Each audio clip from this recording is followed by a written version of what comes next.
to say, is absolutely devastating for the Italian.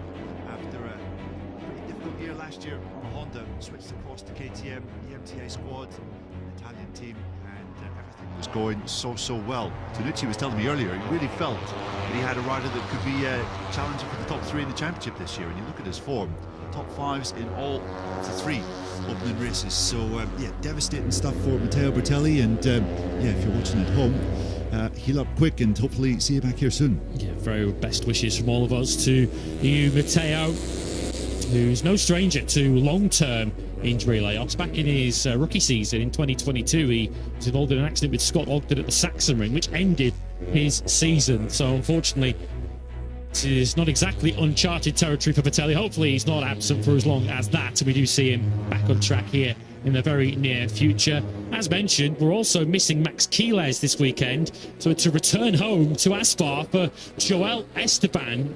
Quite an eventful 24 to 36 hours for Esteban, who got the call to come in and replace Max Quiles at Aspar.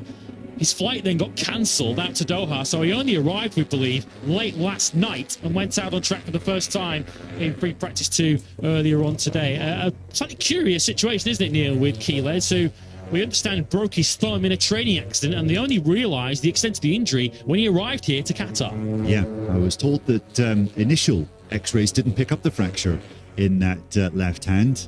And it was only when he got here that the doctors were like, I think there might be an issue for you trying to go out and track here, young man. So Quiles is out of this weekend. I caught up with someone from the Aspar team earlier today. It does sound as though his participation in the Spanish Grand Prix at home will be in some doubt as well, which is absolutely devastating for Quiles after such a brilliant debut on the world stage 2 weeks ago in Austin. Obviously qualifying on the front row, leading the first lap of the race, and then coming home with a really impressive top 5 finish. All for a rookie was absolutely magnificent. I'm sure it will sting not being here, doubly so in Jerez in 2 weeks' time. So Quiles, another rider facing a bit of time on the sidelines.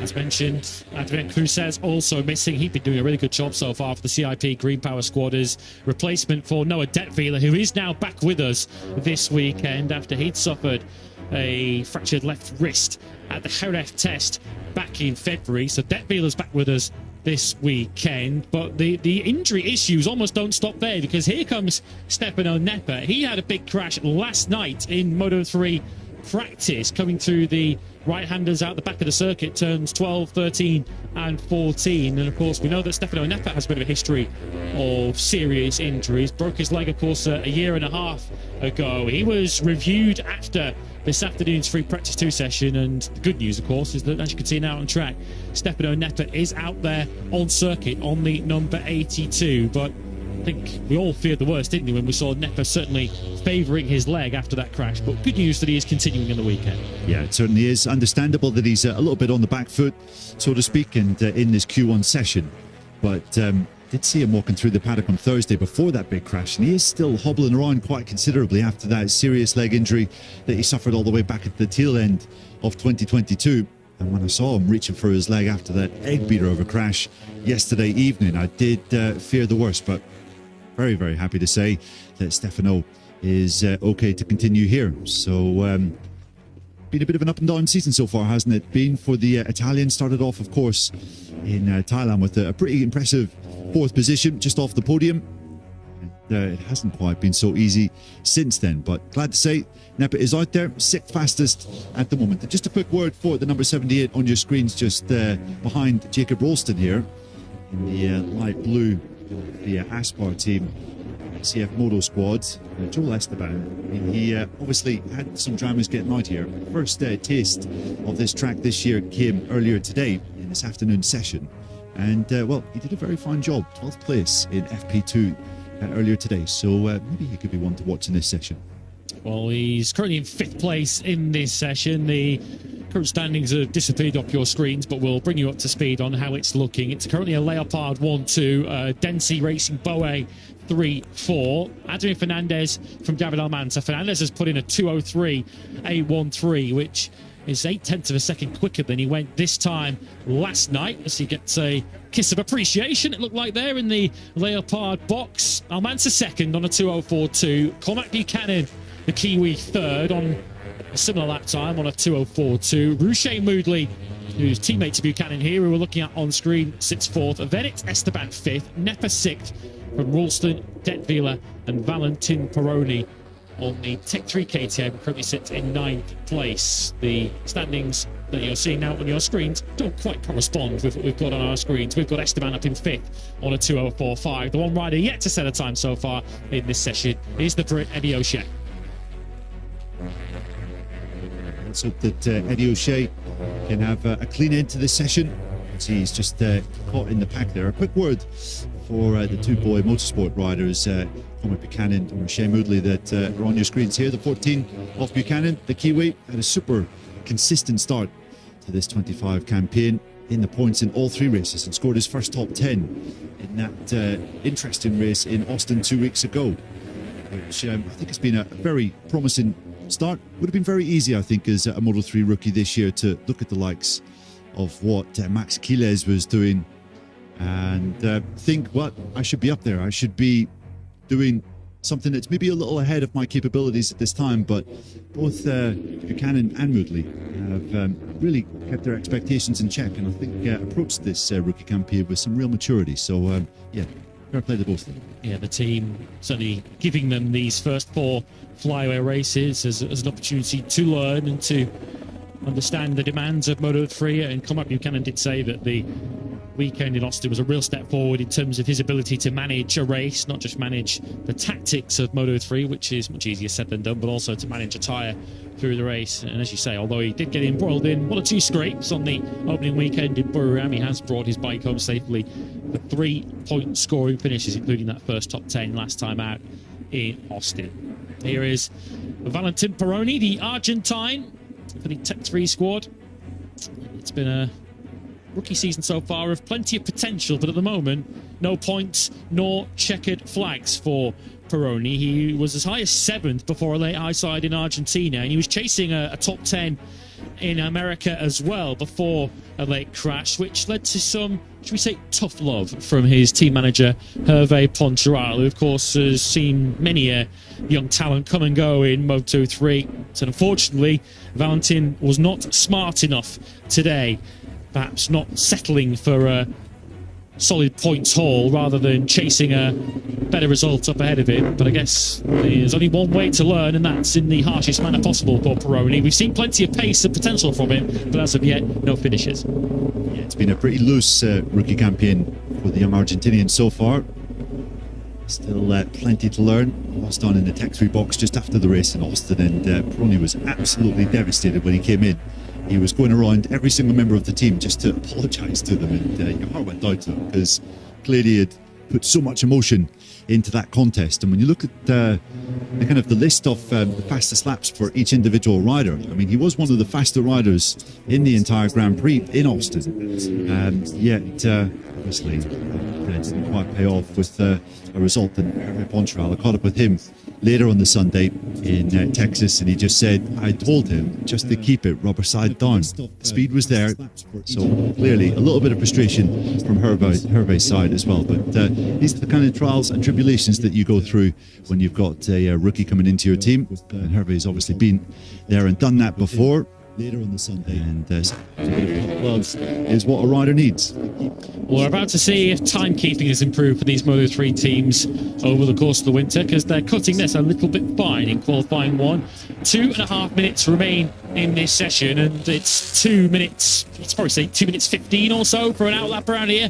The fastest lap of the session so far is Adrian Fernandez on a 2:03.8. Of course, Leopard might not feel in any great rush to send their riders out. They may feel Fernandez on a 2:03.8 has done enough to go through to qualifying two. Almanza less secure as he now leaves pit lane on a 2:04.2, should I say, at the moment. The finish line, of course, is much closer to the final corner now than it was in the initial 10-15 years or so of visiting the Sail International Circuit, so they've probably got a little bit more to play with than they have in the past. Fastest lap of the weekend so far, incidentally, 2:03.277. That has come from the current World Championship leader, winner of the first, or two of the first three races, Jose Antonio Rueda, who was a quarter of a second clear of the field last night. So 2:03.277, the best we've seen so far, which tells you that Adrian Fernandez has done a pretty strong opening attempt here to be within around half a second of that.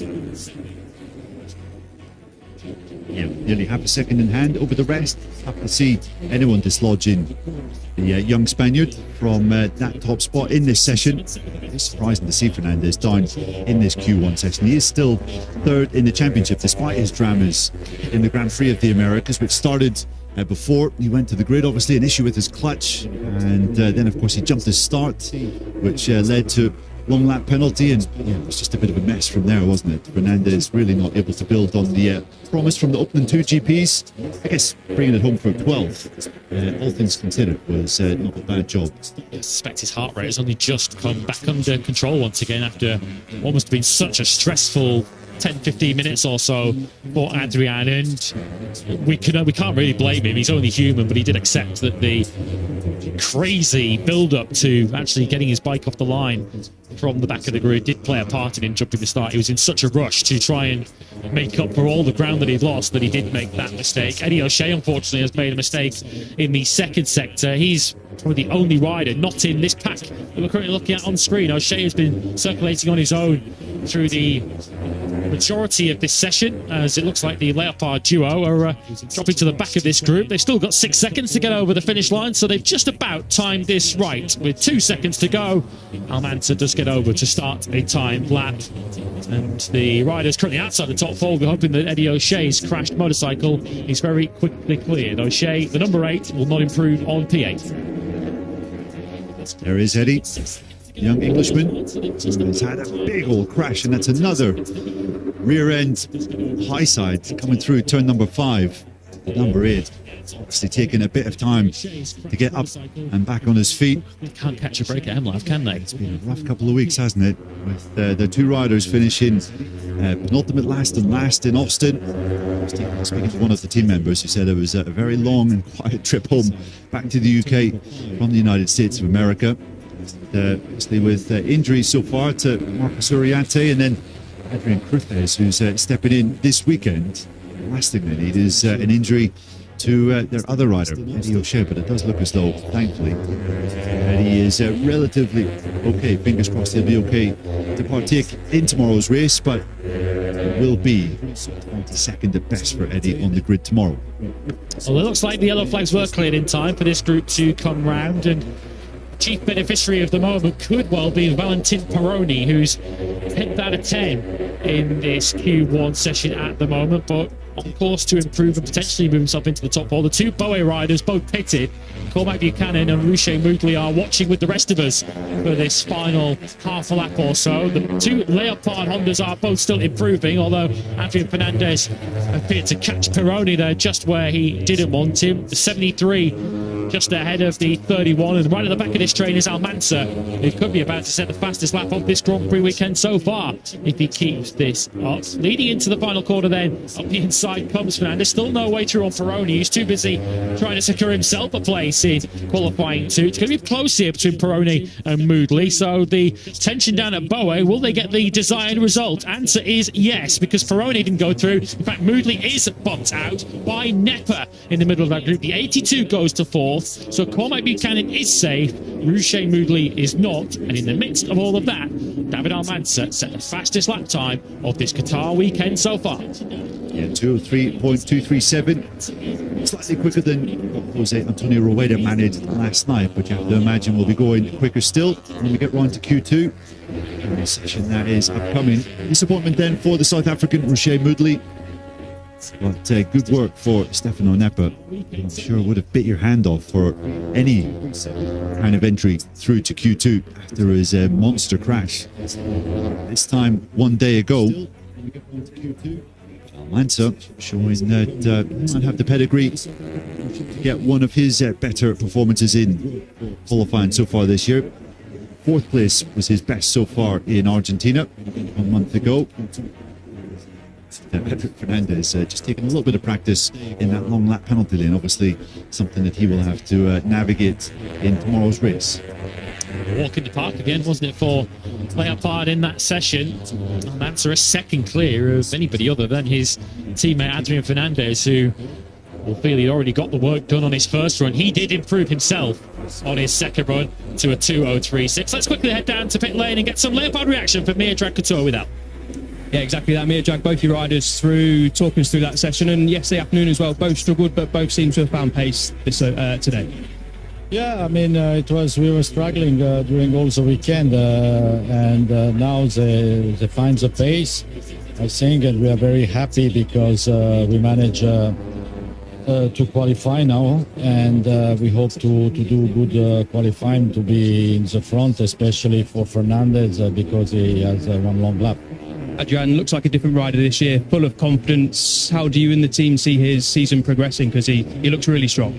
Yeah, he looks strong, but he was strong also last year at the end of the year. Now it's time to confirm that he can be the leader in the team and also one of the leader of the championship. Thank you, Jack. Thank you very much.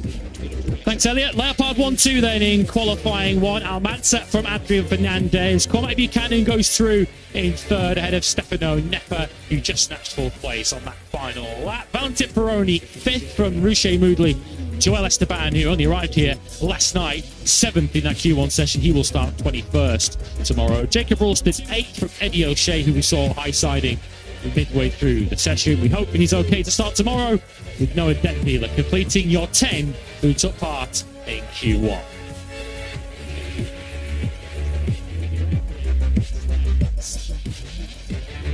So far so good for the Leopard team at the circuit, of course, where they clinched the World Championship a year and a half ago. David Almanza, Adrian Fernandez, Cormac Buchanan and Stefano Nepper go through into the battle for pole, which comes next.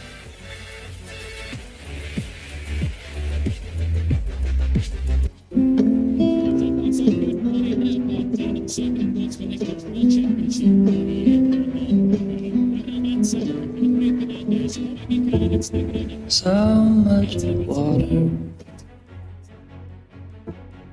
underneath the bridge. Seems like only yesterday we were only kids. You were always on my mind.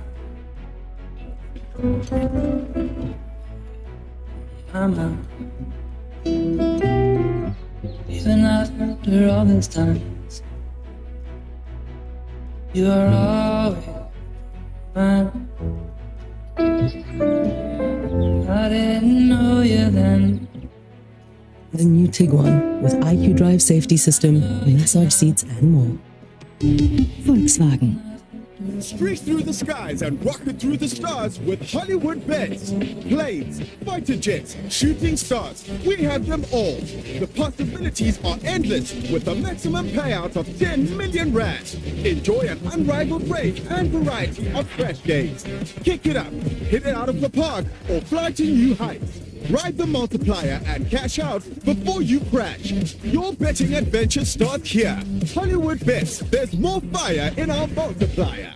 He does have a pretty good record around this LaSalle circuit. Fourth on his last two visits here. He was fifth last night and top Honda. David Munoz, our most recent pole sitter, sixth from Alvaro Carpe. Tayo Farasato, who will have more in a second. Nico Carraro and Luca Lanetta completing the top 10. Scott Ogden, Guido Pini, Joel Kelso, the Solentier rider, and Tachikon Bawasri through into Q2, joined by your top four from Q1, Almanza, Fernandez, Buchanan, and Nepper. So both Honda Team Asia riders are through to Q2. Tayo Farasato, who did crash earlier on today, was 8th yesterday, and a first Q2 appearance upcoming for Tachikon Bawasri. Let's get some pre-Q2 thoughts from Hiroshi Ayama with that. Exactly that, yeah. I wanted to speak to you, Hiroshi, before this session got underway. Tachikon, first automatic Q2 appearance. How's he feeling this weekend? A great job yesterday. Yeah, he did a great job yesterday and today.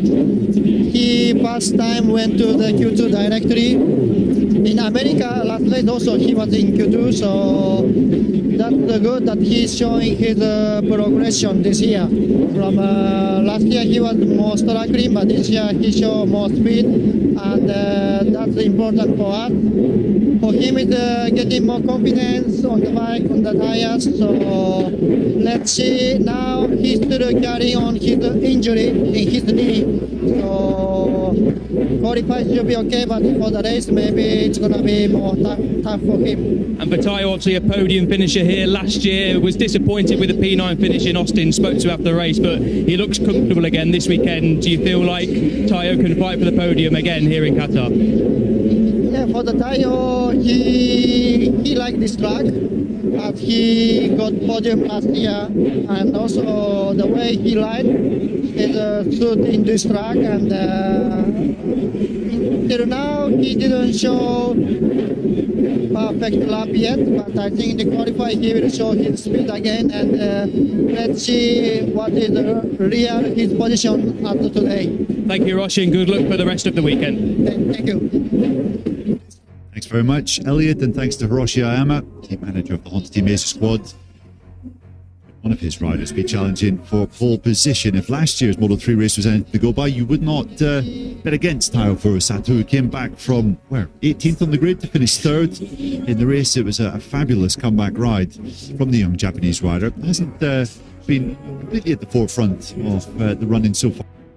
One of his riders be challenging for pole position. If last year's Moto3 race was anything to go by, you would not bet against Tayo Furusato, who came back from 18th on the grid to finish 3rd in the race. It was a fabulous comeback ride from the young Japanese rider. Hasn't been completely at the forefront of the running so far. One of his riders be challenging for pole position. If last year's Moto3 race was anything to go by this weekend, and to be fair, that's normally the case with the young Japanese. We normally see his best on a Sunday. Furusato may be an outside bet for a front row. I think it is safe to say, though, Lewis, from speaking to several names in the Moto3 category earlier today, after FP2, there is a very clear favourite, not just for pole position today, but also for victory tomorrow. That is your World Championship leader, Jose Antonio Rueda. 24 points clear already of Angel Piqueras after 3 Grand Prix. As our colleague at pit lane, you all rightly pointed out in practice yesterday, he's actually got more points than David Alonso had at this stage of the Moto3 campaign last season.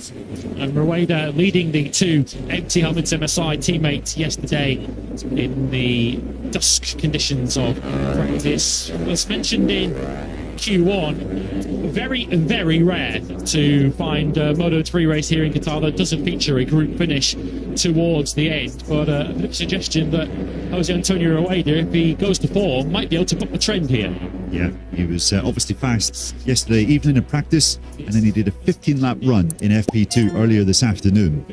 And 7 of those laps were in the 1-minute 53s, which is a very strong rhythm for the Moto3 class here. To put that into context, Joel Kelso managed just 4 laps in the 1-minute 53s in the entire session. David Munoz 2, and several other names on 1. So should be able to break clear, not just win tomorrow's race, but also do it by breaking clear. To put that into context, we've had 14 Moto3 races at this circuit since the first ever Grand Prix of Qatar. Since the first Moto3 race at this Grand Prix back in 2012. And we've only had 1 breakaway winner in that entire time. That was Maverick Vinales all the way back in 2012. So it's not really a common occurrence, as you said, Lewis. It's very much a race that's decided by the finest of margins in this category at this circuit, but tomorrow might well be an exception. Watching the 2 snipers Hondas just at the back of this train. Nico Carraro trailing Riccardo Rossi, who, as mentioned, has gone very well at this place in the past. Last 2 visits have seen him finish just off the podium in 4th place. Ahead of them on circuit is Scott Ogden, just to the right of your picture. The riders left as they make their way down to the final corner. Good to see Ogden also here out on track this weekend and fighting fit after a big crash in qualifying in Austin a couple of weeks ago, which left him in so much pain that he was unable ultimately to complete the race. But Ogden certainly in not enough pain to miss this one. He looks to try and continue what certainly in pace terms has been a strong enough start to the season. I think he was probably right to pull in Austin, considering the injuries that he had.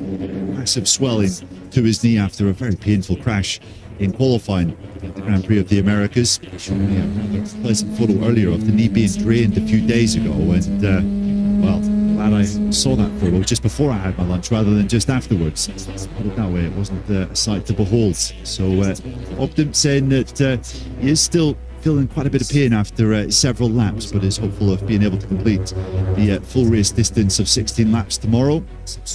And behind Rueda, he is pretty confident that it's going to be the usual big group battle. So he's hopeful that if he can just tag on to the back of that, then maybe that can tow him round for a while. He can conserve some energy and make it to the flag, hopefully in a pretty good position. Well, Rueda is going to have the front of the Moto3 race all to himself tomorrow. He's probably best served to do that from pole position and to be able to get away at the front of the race. As mentioned, Rueda, the fastest rider so far this weekend, up until qualifying one, when David Almanza went a fraction of a second faster. Here is Piqueras on the 36, who one of those riders in this field, Neil, who will be kind of relieved that Max Quiles was ruled out of this weekend, because boy did Quiles introduce himself to some tune to Piqueras, an entertaining and almost physical battle between the two, which ran all the way down to the final lap in Austin. Yeah, it was, I'm sure, a bit of a sobering experience for Piqueras, who came into this season with a great deal of fanfare after his big money move across the MT Helmets MSI squad for this year. And I know he did win in Argentina, but he hasn't quite lived up to the billing so far, has he? He's certainly played second fiddle to Jose Antonio Rueda in this year's championship so far, currently sitting second overall, 24 points in arrears, and hasn't really given the impression this weekend that he has anything to give to the number 99. This is the rider we're talking about here, the number 36, Piqueras. He was third at the end of practice yesterday, so it's not been a disastrous weekend, but hasn't really shown signs of dominating the weekend just yet. I feel that he's still getting to grips with the KTM after riding the Honda last year, and you can see that a little out of control, a little sideways down into turn one just there. Did quite well to save that. Well, at the moment, in the very early stages, the riders advancing through Q1 are enjoying an early advantage. Adrian Fernandez has gone on to our early provisional pole with a lap time 1,000th of a second slower than his teammate Almanza went in Q1. 2:03.238, 10th and a half clear of Alvaro Carpe, who currently sits second. Here's another look. The rear was already sliding for Michael Piqueras there, and he was very wise to get out of that before the slide became something much more serious. Piqueras then is currently in 10th place. His teammate Yusei Yamanaka, who was second quickest in practice last night and had a very poor weekend by his standards in Austin last time after a front row in Argentina, was 19th at both the start and the finish of the Grand Prix in Austin last time out. Yamanaka currently in 8th place, but a rider who has certainly shown through practice so far that he's got the potential to be involved in that battle for the front row. He said after Austin, I've been riding at the back of the group all weekend. Next time out, I'm going to be riding at the front. He was fairly confident and bullish of his chances here in Qatar. Certainly last night, under the floodlights, he was very impressive indeed. Just ahead of his teammate in second, and rhythm-wise, he was fairly competitive as well. So Yamanaka may be one to watch in the podium fight here this weekend. As we have the Leopard boys formation flying once again, with David Munoz looking to get involved and looking to put a move on his great mate Adrian Fernandez. We've seen it a few times, haven't we? Those two coming together. I was reliably told that throughout pre-season testing, they were both on the total wind-up, trying to get a rise out of one another. Obviously, there was no cameras or anything rolling at the pre-season Moto3 testing a week before the Thai Grand Prix. But the number 64 of David Munoz, the number 31 of Adrian Fernandez, I think David Almanza just trying to get in the middle to try and separate the pair of them at the moment. Every session is a race, it feels like. I'm sure David Munoz, as Adrian Fernandez makes sure that Munoz is not any trouble for him into turn one. The trouble for Almanza there was almost self-inflicted as he got a little unsettled into turn one. So Almanza at the moment still on the front row of the grid, either side of Alvaro Carpe, who sits second on that 2:03.413. Carpe said yesterday that this track was much more difficult than he expected before he arrived. It's a circuit that, of course, is wide open, no real grandstands around the circuit, so it's a little bit difficult on occasions to find any sort of reference around the circuit to pick your braking markers and the correct moment to tip in. And he also said that the hotter conditions yesterday left him a little bit fatigued at the end of pre-practice one, so he'll be grateful of the drop in temperatures this evening. Question, what has happened here then? There's been another incident between Adrian Fernandez. Oh, and there's a big front end slide coming through at turn 4. He was trying to put a bit of distance between himself and his compatriot David Munoz. Very, very fortunate to save that moment there.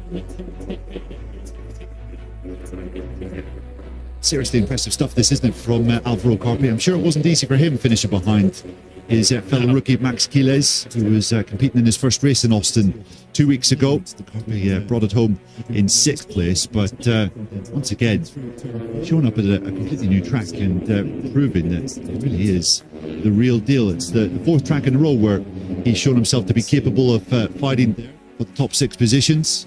And even if he has found it quite difficult to adapt to this fairly unique track layout here in Qatar, he has got up to speed very quickly indeed. This is the rider we're talking about here, the number 83, the young Spaniard, the next sensation straight off the conveyor belt, the Red Bull Rookies champion and the Junior GP champion from last year. If he was to qualify in the front row here, well, that would be his best qualifying performance so far in his short Grand Prix career.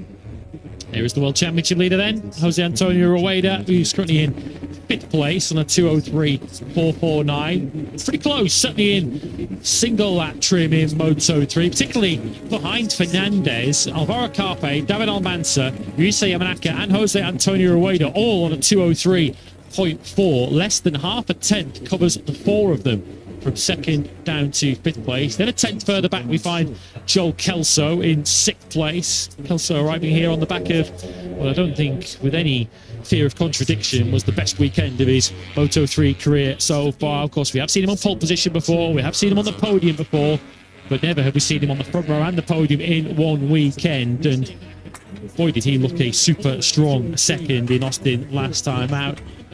Proved his competitiveness, he said, which he's been demonstrating through pre-season testing, and I guess the mindset of Kelso will be clear. There's only one thing left for him to achieve now, and that's that long-awaited win. Yeah, absolutely. I was speaking to his team boss, Alessandro Tonucci, earlier today.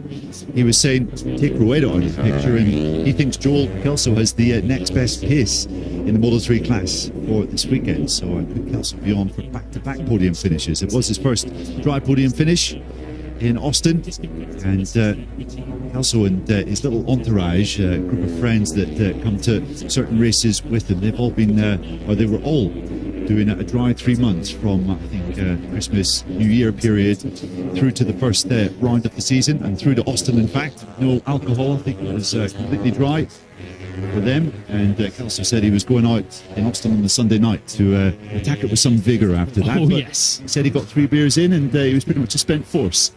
Was he? So it wasn't quite the painting of the town red as he was anticipating. Yeah, was the phrase he used, shake and bake throughout the Austin weekend.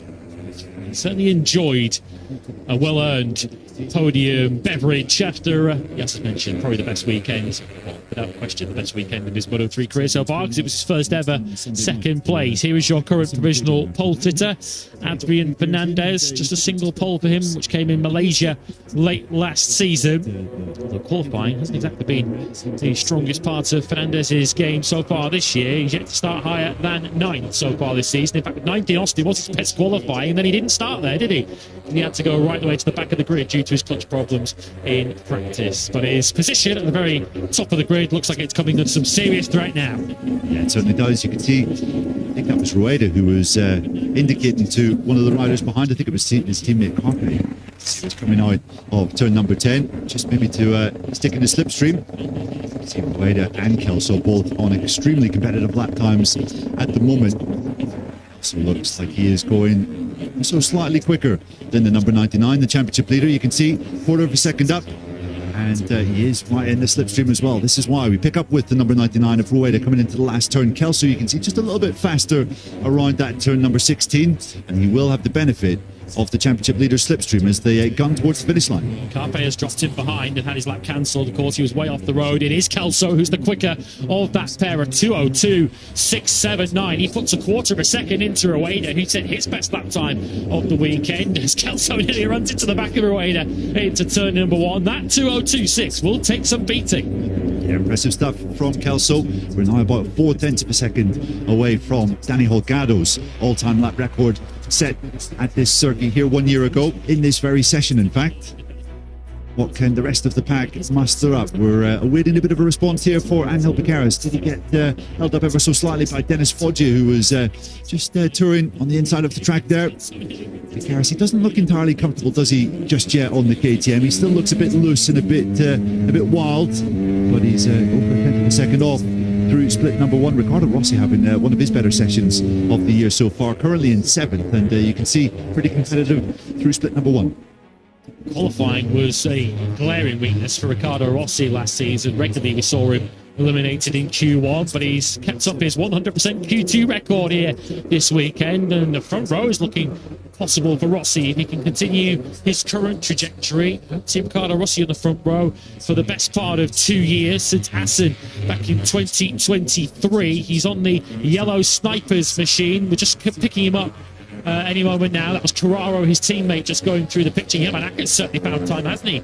Through the third sector of his lap. You see Yamanaka, who's chasing a first ever pole position in what is his 99th Grand Prix start here this weekend. We pick up the Japanese approaching the final corner. His teammate Piqueras is going pretty quickly too, so the front row of the grid could take something of a reshuffle in the next 10 seconds or so. A minute left on the clock, so anyone who goes across the line now will have one more crack at this to try and change their grid position. And Yamanaka might be about to change his in the best possible way. He goes on to provisional pole position on a 2:02.638. Piqueras does improve 2 onto the front of row 2, but potentially at the 99th time of asking, a maiden pole beckons now for Yamanaka. Yeah, that would be a bit of a turn up for the books. Ricardo Rossi jumps up into 4th, continuing his great session, and he benefited from the slipstream of the 83. Alvaro Carpe just ahead. Carpe a bit frustrated with the Italian, who left him no room going through turn number 1. Carpe himself improved to 6th, but it's going to be 6th at best, because that is his attempt at the final lap time gone. So Jose Antonio Rueda still on the front row of the grid in 3rd, and that's a big moment there for Ricardo Rossi, as for Scott Ogden, should I say, as the motorcycle catapults in his direction. Fortunately, Scott Ogden is sitting up as a result of that. Yellow flags are out, but having had a painful qualifying crash a couple of weeks ago, Scott Ogden's Saturday night in Qatar has unfortunately come to a similar end. Very, very fortunate not to get hit by a bike. There were quite a few bikes behind Scott Ogden on track just there. Quite a miracle that he managed to slide to the side of the track without being collected. But unsurprisingly, a little slow to get up on his feet, but he is back on his bike, which indicates that Scott is relatively A-OK. He made contact with the rider up ahead of him as he just taxed the rear tyre there of Alvaro Carpe, and great work from the likes of Nepa behind to take avoiding action. So, yeah, not a kind of part of the racetrack where you genuinely see a rider go down, certainly not to see a rider make contact with another. So, serious relief here in the commentary box and down at CIP that Scott Ogden is okay. So these final laps then will be completed, of course, because they were all ahead of Scott Ogden on those final laps. And at the moment, you have to say, Yusei Yamanaka's pole position is looking relatively secure. Personal bests are coming in on this final lap by Munoz, but it's not going to be back-to-back poles for the intact rider. He currently sits 11th. He could lift himself up into the top 10 with this one, but Yusei Yamanaka might be about to enter uncharted territory and take a first Moto3 pole position. Highly unlikely, looking at any of this lot, that they're going to change that. Rueda sticking over to the left-hand side of the racetrack. He's going to be 3rd at the very best. This group crosses the line. Munoz fails to improve himself, and we can now call it a first Moto3 pole position on his 99th start for Yusei Yamanaka. Fantastic stuff from the young Japanese rider on his 6th season in the Moto3 class. And you can see a bit of an investigation ongoing there between Carpe and Ogden. That incident, Carpe might do well to avoid a bit of a penalty, because obviously he made that mistake and came back onto the track and maybe wasn't riding as quickly as he should have been. But brilliant stuff from Yamanaka. What a contrast in fortunes it is here for him in Qatar. 19th on the grid he was in Austin, before finishing 19th in the race, and he turns up here and sticks it on pole position. Just his 3rd ever front row start in the Moto3 class as well. Remember, he was in the leading group and fighting for the podium here last year before a late crash coming out of turn 3. So it's not unheard of for Yamanaka to be quick around this place, but qualifying has proved to be a strength in recent times for Yusei Yamanaka. 2nd front row in the last 3. Joel Kelso will start next to him in 2nd place. Back-to-back front row starts for Kelso and the MTA squad. And although it's not the pole position that many of us expected for Jose Antonio Rueda, he's certainly going to be a difficult rider to beat in tomorrow's Qatar Grand Prix from that front row of the grid. Yeah, maybe not the pole position like many riders were expecting here today, Rueda, but he does keep up his run of qualifying on the first 2 rows of the grid in every Grand Prix that we've had so far. And, it was one of the MotoGP riders that was saying 3rd place inside of the grid here could be a little bit tricky. That is where the track is dirtiest, so maybe that will be a bit of a disadvantage for him tomorrow. But Rueda certainly seems to have the rhythm to put that concern to one side. Another excellent performance from Joel Kelso. It's his 2nd front row start on the points, 10th front row start of his career. Kelso is making a bit of a habit of putting it in Parc Ferme on a Saturday afternoon. Certainly backs up what his team was saying earlier today, that he's going to be a bit of a contender tomorrow.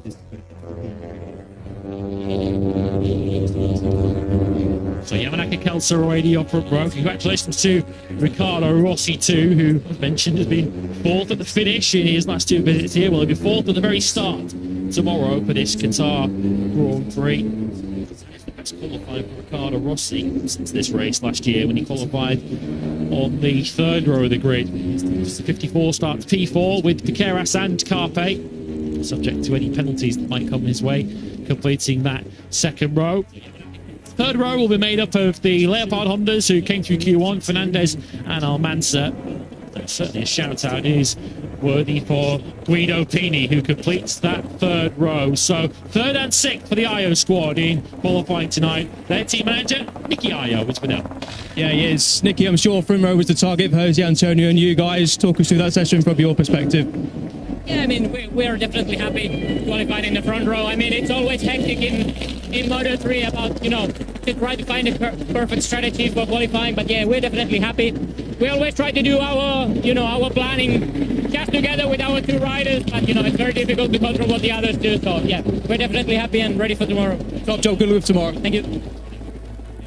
Thanks, Elliot. We will, of course, await any decision from the FIA MotoGP stewards, which will, I guess, come later on tonight as to any potential penalty for Alvaro Carpe. It's a circuit that does have some good memories too for the Ayo squad.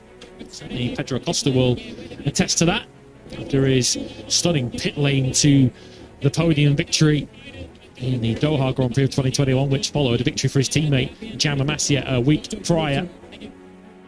3rd and 6th for the Ayo squad, and you suspect that Jose Antonio Rueda will still start as favourite tomorrow. What a good moment for Ryusei Yamanaka, of course. Enjoyed some of his best days in Moto3 with that empty helmets MSI squad, then switched over to Aspar and all the pressure that comes with that. Didn't work out for a variety of reasons at Aspar for Yamanaka. Returned home to empty helmets MSI for last season, and immediately in this 2025 season, 2nd season back with empty helmets MSI, we're already seeing the rewards for Ryusei Yamanaka, who, of course, crashed out of a podium battle in Thailand at the start of the season. I hope he can bring it home to the finish and return to the podium tomorrow night. Yeah, without question. Was just about to mention that fact that you just said there, Lewis. But we're going to go down and speak to the championship leader. Front row start for Jose Antonio Rueda, and he's in Parc Ferme with Elle. Yeah, top job from Jose Antonio Rueda. P3 front row, I'm sure, was the target. How are you feeling after qualifying? Yeah, I'm feeling good. I think I can make a better lap, but well, I like and also for all the work of the weekend with the team and all. So let's improve for tomorrow the race. Let's see. Good job, Jose Antonio. Good luck for tomorrow. Thank you. Well, that's a rider that certainly looks quietly confident ahead of tomorrow. Not absolutely ecstatic or overjoyed. You aren't overjoyed at 3rd place. I think that means you're in a pretty good position in general. Well, we enjoyed Joel Kelso's Parc Ferme interviews in Austin. We're going to hear from him again here, 2nd on the grid for the Aussies without. Yeah, Joel, you come into this weekend off the back of your career best result. You must be super confident, and you're looking confident here. Talk us through qualifying and your potential race tomorrow. Yeah, overall we're feeling quite comfortable here. It's it's a strange weekend because obviously just one person in the box this weekend. So yeah, hello to Matteo back at home, and thoughts with him and the people. And yeah, overall, yeah, it's good to be on the front row and ready to go for tomorrow. I feel comfortable, and yeah, honestly, did a lot of work this weekend for the race. So yeah, let's see tomorrow. It'll be interesting. Top job, Joel. Good luck for tomorrow. Cheers, mate. Interesting is an understatement. Moto3 is never dull here in Doha. As mentioned, with that 1 kilometre main straight is a magnet for action. Well, at the 99th time of asking, congratulations, a first Moto3 pole position for Yusei Yamanaka with Elliott.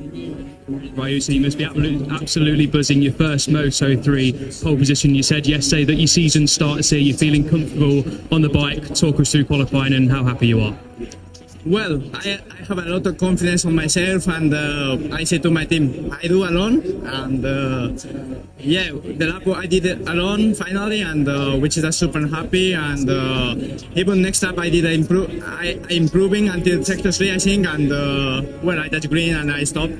But anyway, I'm really happy, and but important is moto, so we keep focusing and try to think about the strategy for tomorrow. Congratulations, very soon. Good luck for tomorrow. Thank you so much. He has got one of the brightest smiles in this Moto3 paddock. For good reason tonight. A maiden pole for Yusei Yamanaka. Joel Kelso and Jose Antonio Rueda will complete the front row. Ricardo Rossi, Angel Piqueras and Alvaro Carpi on row 2, although Carpi is under investigation for that collision with Ogden. Adrian Fernandez, David Almanza and Guido Pidi on row 3. Career best for the 94. Carraro 10th from David Munoz and Tayo Barasato. Dennis Foggia, Scott Ogden and Stefano Neffa will start together on row 5 tomorrow ahead of Cormac Buchanan, Luca Lanetta and Tatcha Korn Bawazri, who made it through the Q2 automatically for the first time, but made it no further. Valentin Peroni will start 19th ahead of Ruche Moody and Joel Esteban. Jacob Ralston, Eddie O'Shea and Noah Detweiler will complete your grid. Our depleted grid in Moto3 this weekend of 24 riders. So it's taken him 99 attempts, but Yusei Yamanaka has his first Moto3 pole position. We turn our attentions to Moto2 with qualifying 1 coming next.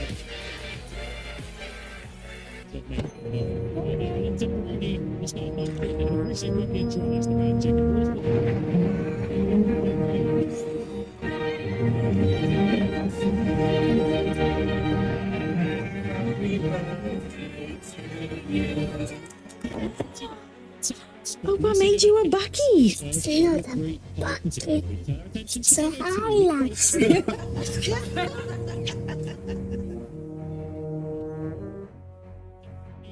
The Hollywood Bet Spinner Zonke Jackpot Race wants you to move to the groove. Put on your dancing shoes and hit the big money club in disco beats. It's mirror balls and dance floors with Disco Danny. There are over 2,000 games to win big on. 3 million rand is up for grabs when you bet 2 rand or more on selected games every Wednesday, Friday and Saturday between 8:30 and 10:30 p.m. Hollywood Bets. It's more fun to spin with us. Hollywood Bets Spinner Zonke Jackpot Race.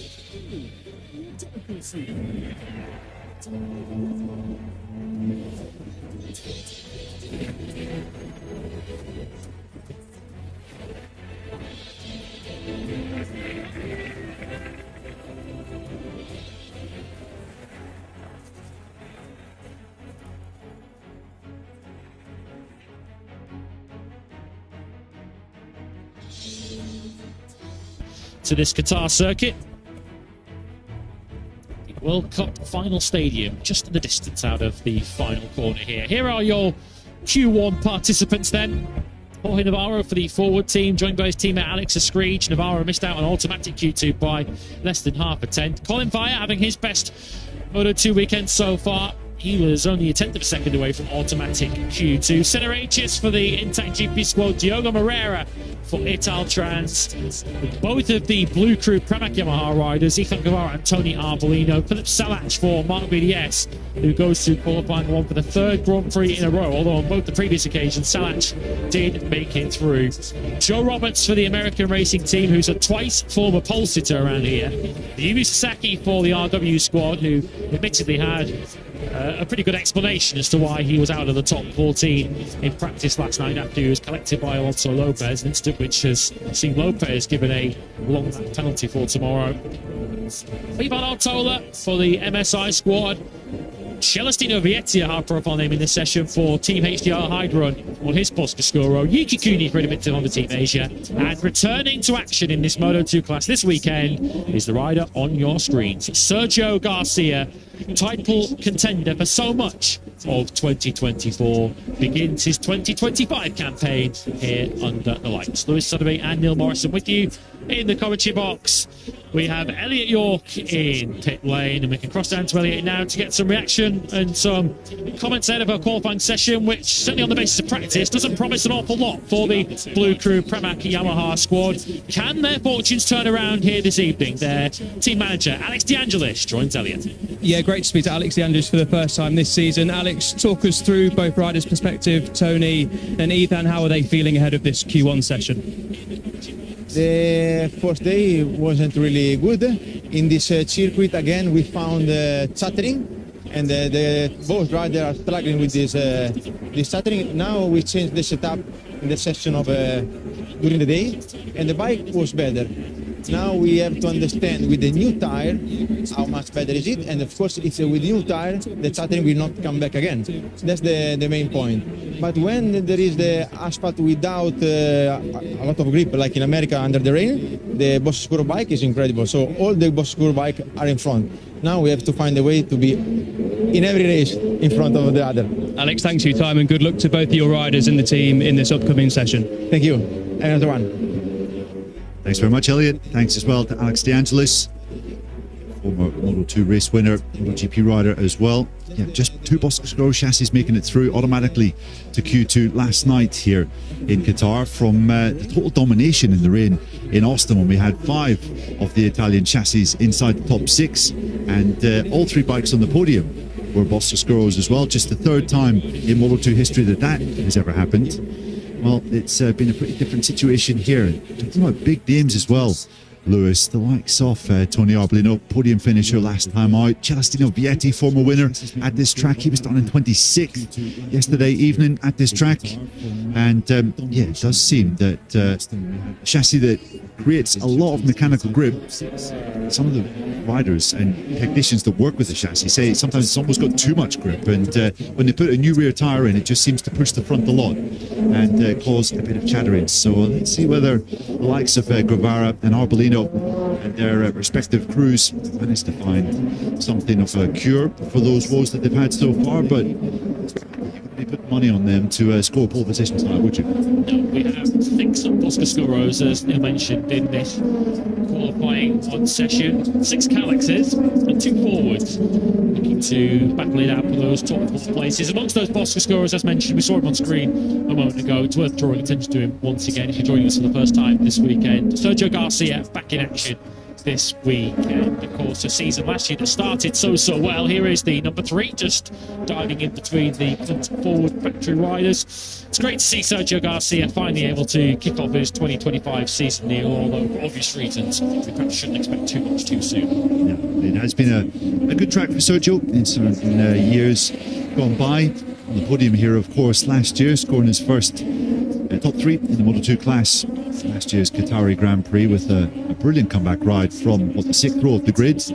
But yeah, very much finding his physical limits again after being off the bike for quite a few months, and also just trying to rebuild his confidence. Garcia ended the final pre-season test 27th fastest, and then he had a whopping big crash on that final day, which broke a bone in his right hand. So it's been a long, painful recovery from then for the number 3, who's just going through your screens just there.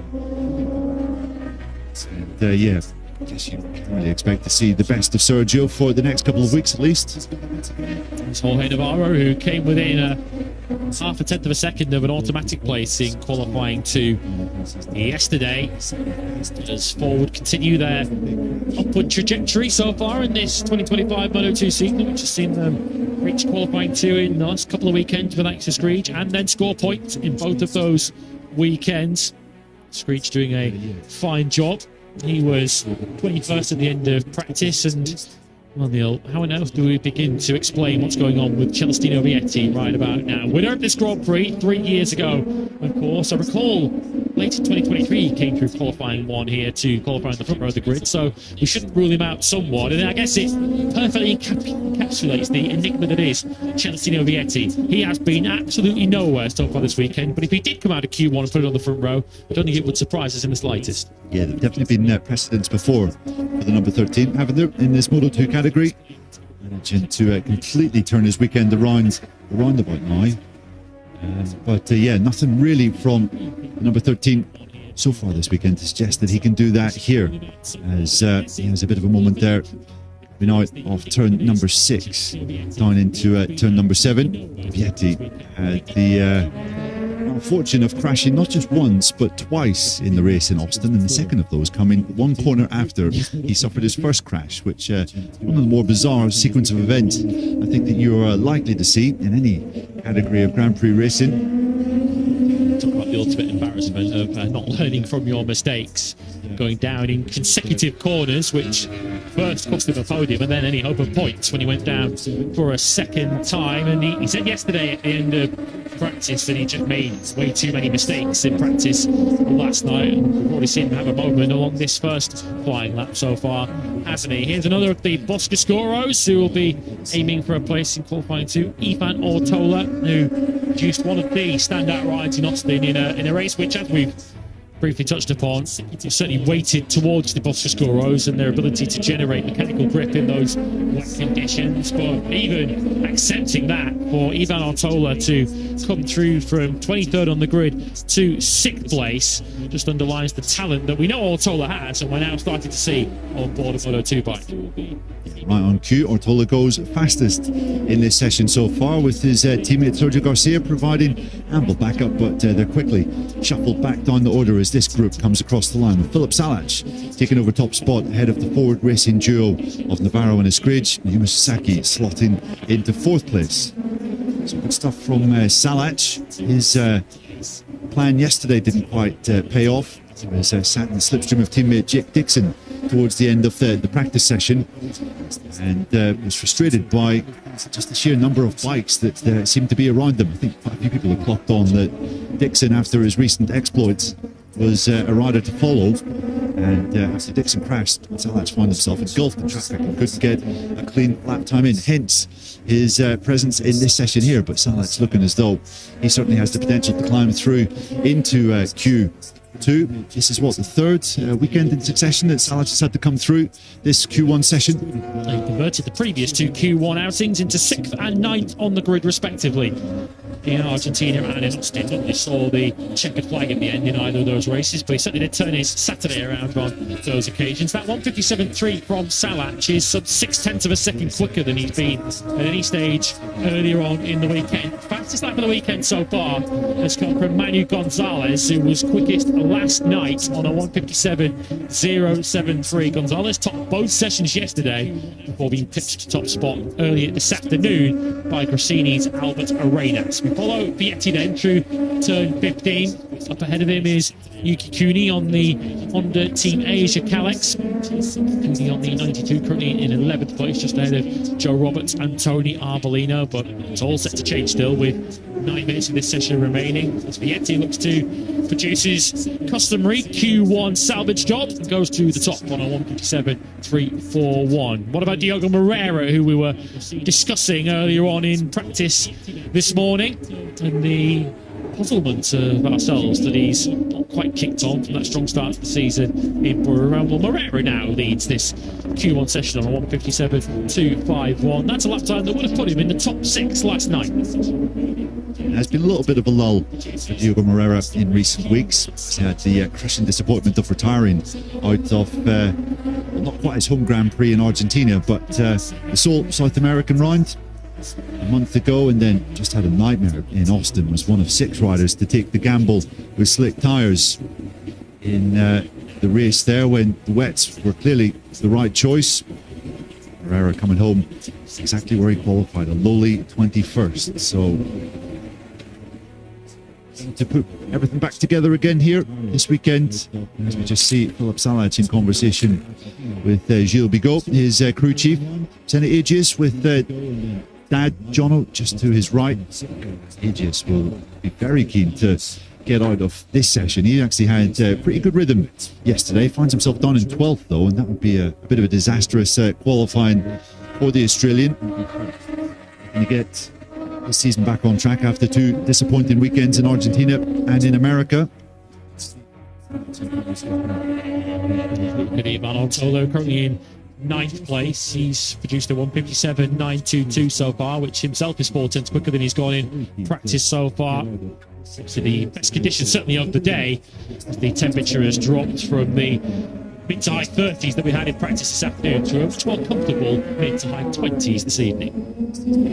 Yeah, just noticing that some of the Boscoscuro chassis that were really struggling last night have definitely made a considerable step forward here this evening. Tony Arbolino currently sitting in 7th, is 0.8 of a second quicker than he was last night. Stino Vietti has managed to find 1.2 seconds, so really has pulled this performance out of the hat. As we said, not the first time that he's done this, and I'm pretty sure it won't be the last. No, Tony Arbolino said yesterday that he was almost considering treating this Q1 session as a bit of a pre-practice 3 session, in addition to the 2 previous free practices in the weekend, because his focus is on just finding a better setup and a better feeling on board that Boscoscuro, with the chatter that Alex De Angelis referenced with Elliott down in pit lane, and certainly the results so far would appear to be a little more positive for Arbolino.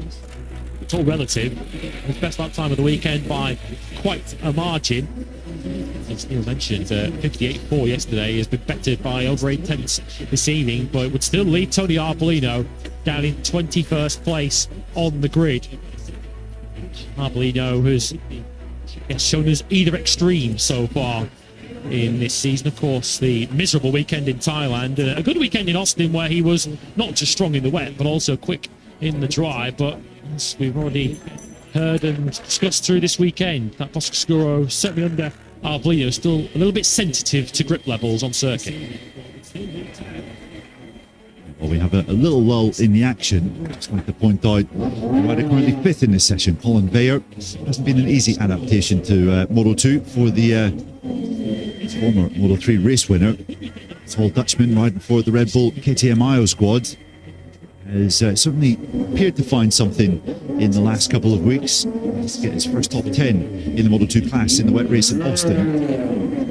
And certain signs of considerable progress here in under the floodlights in Qatar. There was just 2 places outside the top 14 last night in 16th, and doing another commendable job here. Philippe Salac just about getting around the outside there of Diogo Moreira, who did his very best, having come out of the pit lane to stay out of the way of Salac coming through turn number 1. Really anywhere to go on the way down to the first corner when you come out of the pit lane here on the right-hand side as the rider looks. Let's see if it did inconvenience Salac at all through the first sector. Not too much, it's only a 10-minute outside. The best first sector we've seen so far, as they work very hard to try and get that forward motorcycle up and running for Alex Estridge, and that forward has now finally moved forwards out of pit lane. Estridge currently in possession of the final Q2 place in 4th place, and will be another feather in Estridge's cap. That will be Q2 appearance number 3 in succession if he can hold on to that. Prior to this year, he actually had his best ever qualifying performance at this track 2 years ago when we came here in mid-November, I think it was, the penultimate race of the 23 campaign. So clearly Estridge has a liking for this international circuit. As we pick up with Salac, who is on a good effort here, and Diogo Moreira benefiting intensely from the Czech rider's slipstream just up ahead. Agius and Sasaki also on good laps. You can see Salac has found some real time in that 3rd sector. Moreira's on an out lap, to remind you, just up behind Salac, so he'll be going on to his flying lap shortly. Moreira's place at the top might well have ended by the time he finds that lap. Ivan Ortolo returns to the racetrack in 9th place. Here comes Philippe Salac then. who, as we mentioned, this is a path that he has trodden before, and at the moment it's going to be another successful Q1 outing for Filip Salac. A 1:57.169. That is now 8/10 quicker than he's been so far this weekend, and the 5th fastest lap of the weekend. Make that the 6th fastest lap now, as Senna Agius sets a 1:57.102. Compare that to his best of the weekend so far. That is some 8/10 quicker too. Yeah, excellent stuff from Agius then, following in the footsteps of his teammate Manu Gonzalez, who's been a real force here so far this weekend in Qatar. That'll do very nicely indeed for the Australian. On the podium, of course, in the first round of the season. Oh, it's Sergio Garcia as he exits the final turn. Doesn't look as though it's going to be anything too special. Garcia's lost a big amount of time in that final split. 13th for him at the moment. That would be good enough for 27th on the grid. Yeah, this is just all about time on the bike, really, isn't it? For Sergio Garcia, his first Grand Prix outing, of course, since that broken right hand, which he suffered on the final day of the rec test, which he's operated on twice. Of course, you might recall Garcia did try to return in Argentina, only to fail the pre-weekend medical check, went back home to Europe and went into the surgeon's life once again. So something to hope from Sergio's point of view is that that problem has now been well and truly taken care of. He can now start to build his season, but at the moment the NC Helmets MSI team, as they were called last season, now under the guise of a slightly more of a mouthful QJ Motor Prix MSI squad, dominating this Moto2 class for much of last season. They're currently 11th and 13th in this Q1 session, with Ortola currently the faster of the pair, as they now begin to play some last-ditch fun and games with a minute and a quarter to go. Any rider coming around this final corner now will be about to start their final lap of the evening. Agius on a pretty fast lap, but it's not going to challenge his current provisional quickest time in this session. He's about 0.3 of a second off is the number 81. He has found some real speed here this evening. Almost 0.8 of a second faster than he was this time one day ago is Agius. So we start the final set of flying laps. Agius has pretty much done what he needs to do, you would imagine, as Tony Arbolino sets off with Filip Salac in his slipstream to try and rescue a spot in Q2. Salac feel he's done enough. Well, he was rather immaterial now. He's not going to be improving on that as he gets out of the way on this final lap. 1:57.169 for Salac. Certainly no threat from Tony Arbolino coming on this final lap, and Arbolino's already bailed out on that lap, having lost 3/4 of a second in the first sector. So Tony Arbolino will be starting at the very best 22nd on the grid. The riders in this session that don't make it through add 14 to their Q1 result to get their grid position for tomorrow. Arbolino currently in 8th, and I'd say, Neil, this Q1 session is reaching something of an anticlimactic finish, with absolutely nobody currently on our timing screens setting personal best. That has actually now changed, with Ortola, Fire and Cooney setting personal best second sectors, but nobody at the moment putting Senna Agius' 1:57.1 under any kind of threat. I think Agius, Salac and Moreira will be able to rest pretty easy. I don't think the likes of Veyer or Cooney will have anything really up their sleeves for the top three, even the top four in these final moments. It's been a very subdued session so far for Joe Roberts, who was a pole sitter at this track on two previous occasions, back in 2020 and 2023. So the American obviously still recovering from that wrist that he broke quite badly towards the tail end of last season. Roberts, another of the riders to take that punt on slick tyres in Austin a couple of weeks ago. Really did not pay off for him either, coming home in 25th position. And it's not really been an easy weekend at what is one of his favourite tracks. Vaya couldn't lift himself up from 6th place. He got a little bit caught up there behind Cooney into the final corner. 6th over him will be 20th on the grid. That is the best qualifying for Colin Vaya in Moto2 so far. He is taking steps in the right direction. Certainly not the same at this stage for Joe Roberts. And whilst, of course, there are physical reasons to explain why he is a little off the pace compared to what we saw from him this time last year, the body language kind of told its whole story there for Joe as he took the checkered flag in 9th place. Yeah, lots of head shaking. I'm sure there's lots of screaming going on in that crash helmet roundabout now. Be a lot of frustration at Joe's end. I was thinking that in Austin. That would be the kind of place where he could launch his 2025 challenge, but it hasn't proved to be the case so far. Great job, though, from Senna Agius just there. Job very much done for the Australian. As I said at the top of the session, rhythm looking pretty good. And if he can get himself in the first 3 rows of the grid, you would not bet against Agius maybe being in the fight for the top 6 positions tomorrow evening. We saw it on many occasions last season, didn't we, for Senna Agius, coming through qualifying 1 to lift himself up the grid. Done that again here. Unsuccessful in Q1 in Argentina, but successful this time. Agius, Salach, Moreira and Vietti are your 4 who go through.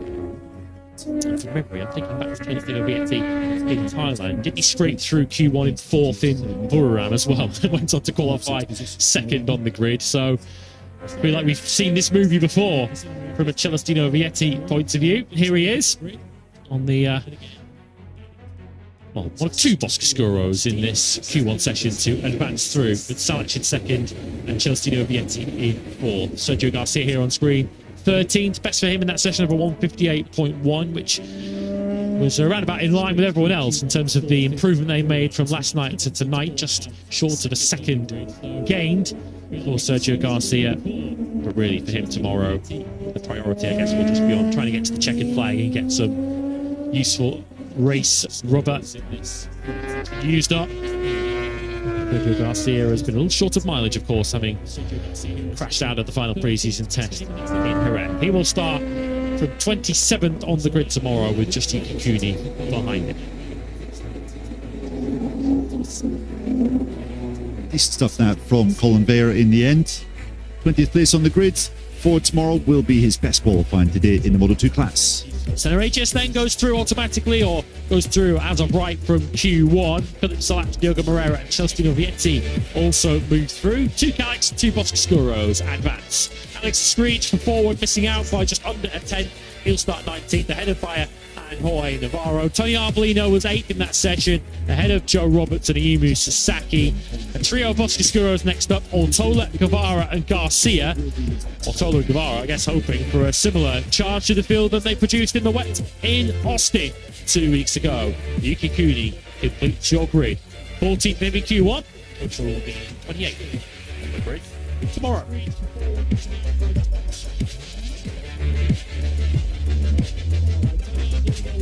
So far goes so good for Senna Agius, despite what looks like some damage to his screen there. Up at the front, Senna Agius is through to qualifying 2, along with Salach, Moreira and Vietti. Q2 comes next.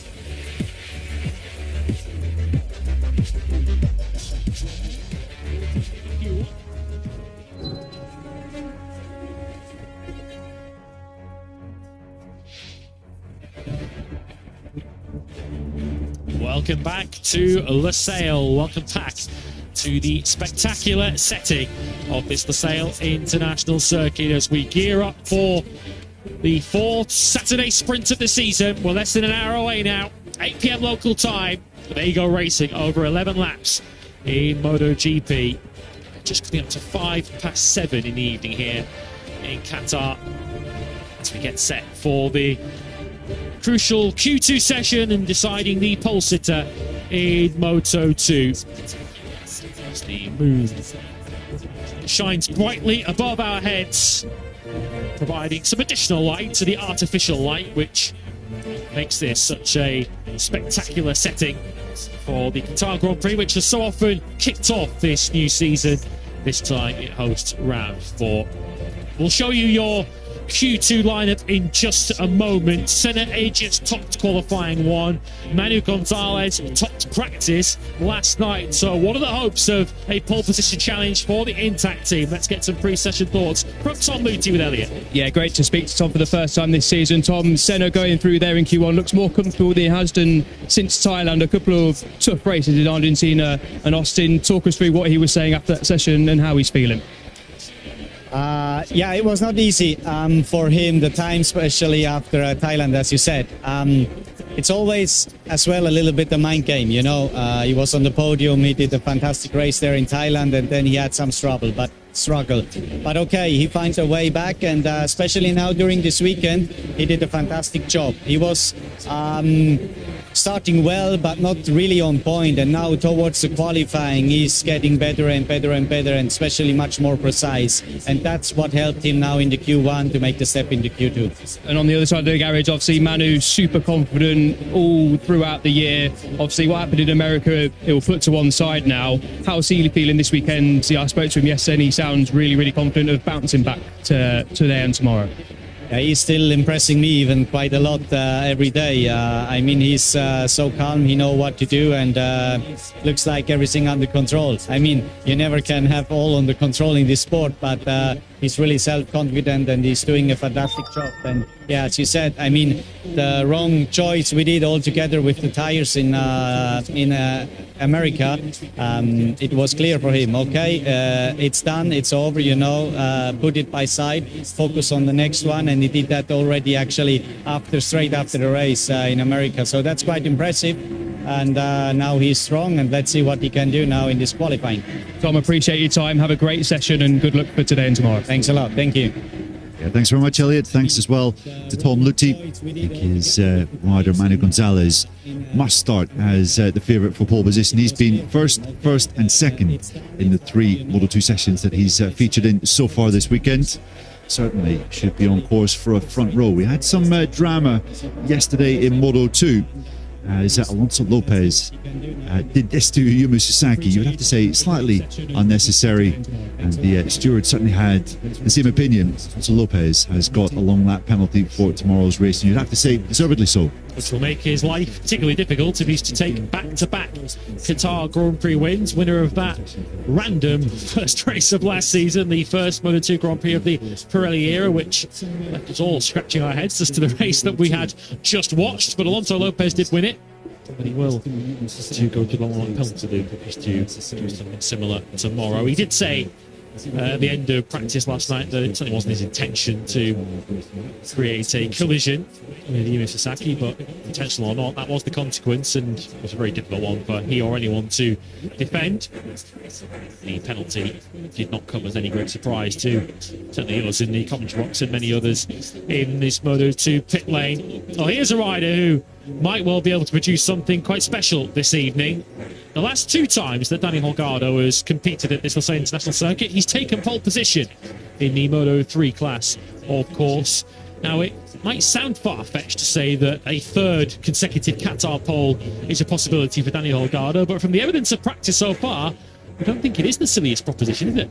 Don't think so, Lewis. Yeah, I might have disagreed with you before I watched last night's run-in, but Holgado just 0.06 of a second off Manu Gonzalez's fastest time yesterday evening, and he said there was actually still quite a bit more to come. Made a few mistakes in the moment after that and couldn't improve on his lap time, which he felt was well within his capabilities. So maybe we could be looking at a slightly unlikely front row start for the number 27, who has been so impressive in his first 3 races as a Moto2 rider this season, and is to be inside the top 10 in all 3 races so far. Yet to qualify in the top 10 though, and you have to imagine that is going to change this evening. Top 3 in practice last night, also top 3 in free practice too earlier this afternoon. This pace that we've seen so far from Holgado has been no fluke, it's no flash in the pan, because his race rhythm yesterday evening also looked reasonably competitive. What we've seen in practice so far, certainly over the longer runs, is that there are many different contenders who could be in that podium battle tomorrow. I guess if we were to pick out 3 riders who stood out in practice, that would be your top 3 riders currently in the World Championship. Over their longer runs, Jake Dixon, despite his crash late in practice last night, Aaron Canet here on screen, and Manu Gonzalez looked like the pick of a pretty closely competitive bunch. Yeah, would definitely agree with that, Lewis. The riders had longer runs in the first part of last night's practice session. The riders able to do quite a few laps in the 1 minute 57s were the riders that you were thinking will be starting tomorrow's race as favourite. They were Gonzalez, Canet, Dixon, and Dennis Onju as well, who's just popped up on our screens as well. I think he might have a new nickname after that fan's graphic at the side of the track just now. Yeah, following the branding memo, Fast, Fearless, Dennis. I don't think those words are too far off the mark, are they, from the experience we've had of following Dennis Unchu, whose American Grand Prix came to a bit of a painful end a fortnight ago in Austin with that crash coming through turn 9.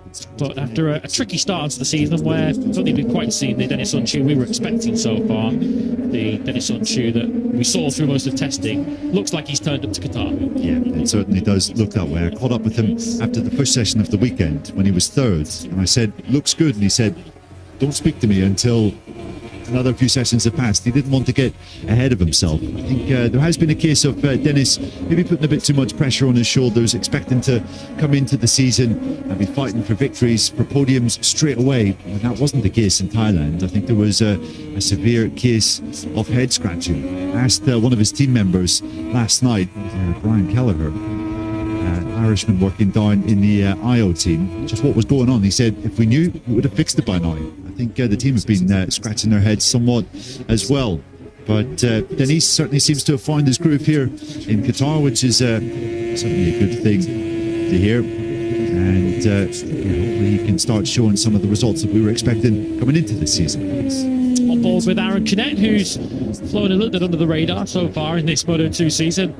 Sounds like a remarkable thing to say about a man second in the World Championship, but he's gone about it in a stealthy, points-gathering fashion so far, even if we're yet to see Aaron Canet actually challenge for a victory. So he picked up the pieces in Buriram to come through to a second place, and a fourth place in Argentina came after a battle with Celestino Vietti, which saw him come out on the wrong end of that podium strap. And managed to pick his way through the tricky conditions in Austin, and I guess the fourth place that Aaron Canet actually achieved in Austin is a better result than maybe it looks, given that the other riders in the top 6 were all on the Boscoscuro chassis, which was certainly the preferred pick in the wet conditions. Canet the only Calix anywhere near the front, as Philip Salat goes absolutely nowhere near the first corner, and judging by his body language, I think we're going to about to see a spectacular save from Salat here. I think so, yeah. His teammate obviously fell down the road. Given how far he went off the road. Yeah.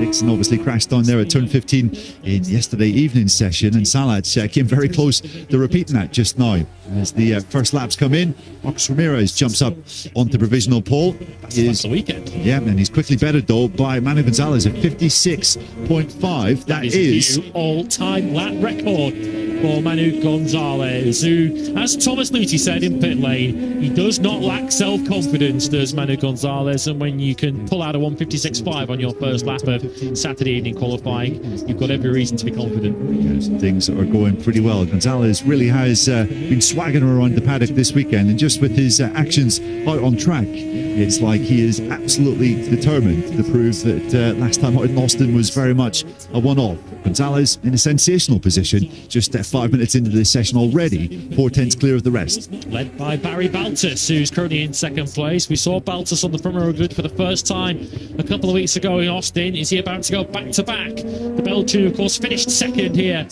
a season ago. Alonso Lopez picked him to victory on that final lap, but we're seeing all sorts of red first sectors here. 7 or 8 riders have all quickest through the first sector. It's Gonzalez, Baltus, Arenas at the moment you're front row. Arenas has been very quick in single lap trim so far this weekend, so wouldn't be the biggest surprise in the world if Arenas can put it on the front row of the grid. He did exactly that here 1 year ago. Ramirez fourth from Canet and Holgado, backing up our confidence in him pre-session. He's currently on the second row. Celestino Vietti via Q1 and absolutely nowhere yesterday, currently in 7th place from the returning Darren Binder in 8th. Binder worth drawing attention to, back in action this weekend after breaking the middle metacarpal on his left hand in that qualifying crash a fortnight ago. Heroic stuff for Darren Binder to even be here in Qatar, let alone be out there competing in this Q2 session. Did say that he did a couple of laps earlier today and then pretty much called it quits, went into the garage and thought, I'm going to save my strength for later this evening. It's all about conserving energy, as we see David Alonso jumping up into 4th position and Albert Arenas going into 2nd. So Alonso confirming what we saw in Austin when he qualified in the 2nd row of the grid, on for another personal best qualifying with this performance. He's starting to get the hang of this Moto2 lag, isn't he? David Alonso never quite, I guess, saw what he could have achieved in the race in Austin in the dry once the rain fell pre-race, having qualified on the second row of the grid. He'll be on the second row again as it stands here. Can Canet get himself onto the front row? Yes, he can, despite losing a decent chunk of time to Gonzalez in that final sector. Canet now goes up into third place. So Gonzalez's advantage at the top is a tenth of a second over Arenas. It's third and fourth for the Fantic team with Canet and Baltus. I guess the surprise at this stage of qualifying is that we only find Jake Dixon, the World Championship leader, back in 8th place. Yeah, tricky evening once again for the Boscoscuro chassis, though, you would have to say. Dixon, the first of those Italian frames, with Celestino Vietti, the only other one in the top 10 in 10th. So you can see that Cadillacs enjoying some clear superiority here in the evening in Qatar. Alonso Lopez currently 17th and unable to do anything better than a 1:57.8 so far this weekend. Lopez did a 57.6 in practice last night. You've got a long lap penalty to overcome. The best way to overcome that is not to qualify in the middle of row 6, which is where we currently find Alonso Lopez. Well, I think it's fair to say at this stage that the disaster of Austin is already firmly out of Manuel Gonzalez's system. He set about first pre-practice yesterday with a bit of a point to prove, didn't he, Neil? We already saw him putting a pretty bold move on his championship rival Jake Dixon. We're about to see here between the two Aspar teammates, David Alonso and Danny Holgado. Holgado had a look around the outside and headbutts the tank on his bike. Did Alonso perhaps balk his Moto3 graduate teammate? Pretty sure we're glad that Danny Holgado was mic'd up under that helmet. Might be a few Spanish swear words doing the rounds. It hasn't been a bad session so far for Aspar. It speaks of just how quick Danny Holgado has been. If he qualified tonight, we'd be a little bit disappointed with how his Qatar weekend has gone so far, but excellent stuff from the pair of the rookies. 5th and 9th, and as you said, Lewis, really clear signs that Alonso is finally starting to work things out. As he said, this was going to be a really useful weekend, because one of the areas where he really struggled in Argentina about a month ago was in fast corners where you're basically on the edge of the tyre with the throttle opening gradually. That's somewhere you just couldn't get the hang of in Argentina. Here, there's plenty of those corners as well, and we can see a massive step forward that he's taken in a relatively short amount of time. Well, this could potentially be a test here for the new, calmer, cooler Jake Dixon, which he says is in large part down to the environment that he has around him now in the Mark Videos team, with the super experienced Luciano Castro as his crew chief. It's a bit of a test here for the World Championship leader. 8th position at the moment, having come through in the opening weekend in Buram from 8th on the grid to 7th at the end. Perhaps exceeded his own expectations, I think it's fair to say, with those back-to-back wins in Argentina and Austin. Perhaps we're about to see a session more in line with the start to proceedings that Jake Dixon was expecting when he joined Mark VDS and adapted to the Boscoscuro chassis. He and Philip Salach, then teammates at Mark VDS, head out together, which we've seen throughout the qualifying sessions of 2025 so far. Can they lift themselves up the grid 8th and 16th with 5 minutes remaining? Well, Aaron Canet, you have to imagine, will be confident he still has some time left in his pocket. The quote of the weekend came from Aaron last night when he was speaking to Elliot York, and the broadcaster said, asked about his chances of pole position, he said, "I'm Aaron Canet, I'm time attack man." Which is a name that may take a little while to catch on, but hey, when you're Aaron Canet and you're as good as he is over a single lap, I guess you can call yourself what you're like. He took more pole positions than anyone else last year, of course. Canet has 13 Moto2 pole positions to his name. At the moment, he's going to find minimum 4/10 of a second if he's to make that 14 tonight and take what would be a second Losail pole position in 2 years. Canet, of course, was on pole here last year, dropped to 8th on the first lap, was leading again by the end of lap 3, and then went back down the order again to a rather underwhelming opening night finish in that first race of last year, which was characterised by Pirelli rear tyre life.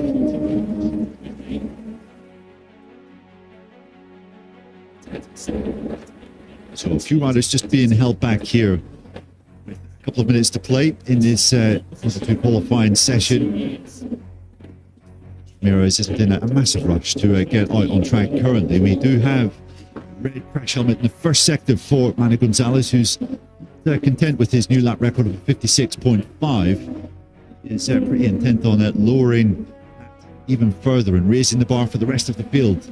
Gonzalez currently 0.16 up through split number 2. So the number 18 is absolutely flying on his current fastest lap. Yeah, 3 riders are currently on time laps as we watch the majority of the field leaving pit lane. Here are 2 of them, Gonzalez and Huertas. We've also got Alonso Lopez currently out on track, although let's say from Lopez's point of view, he's not going particularly quickly halfway around. Half a second down, as you can now see. Even if he holds that to the end of the lap, it would only move him up onto the 3rd row of the grid. Gonzalez is looking to put this one out of reach for the rest of the field. With Arenas just within a 1/10 of a second of him, Gonzalez might be about to stretch that one out and get us well into the low 156s. We've seen Gonzalez on pole position on 2 occasions out of 3 so far this season. This lap could make it 3 from 4. 156.301, and Gonzalez' advantage is back up to a 1/3 of a second. Yeah, fantastic stuff from Gonzalez. He's now almost a full half second under Aaron Canette's lap record from this race 1 year ago. This session 1 year ago, in fact. It's not been an easy session, has it, for Alonso Lopez? You can see down in 18th, and this lap has been cancelled for exceeding track limits. So Alonso will have 2 more bites at the cherry in the final 2 minutes to come. He's just come over the line. It wouldn't have made much difference to his position anyway. It was a 157.730 that last lap for Lopez. That would have only moved him ahead of Salach into 17th. So even when he was testing the limits of the confines of the racetrack, it wasn't a particularly fast lap anyway. This is looking like a fast lap though for Dixon. He's got some competition though here for a place on the front row of the grid, because you've got Onchu, you've got Holgado going very quickly too at the moment on the racetrack. So Dixon needs to make sure he gets this final corner absolutely spot on, and we could be set for another mouth-watering front row shared by 2 of our top 3 in the World Championship. Dixon does go up into 2nd place, rescues his session as Danny Holgado backs up our pre-session confidence and goes up into 4th place. Yeah, brilliant stuff from Dixon, you'd have to say. What looked like a very tricky weekend seems to have rescued a potential front row start here. Philip Salach also coming through from Q1 once again and qualifying well with provisional 6th place on the grid. We also saw improvements for Holgado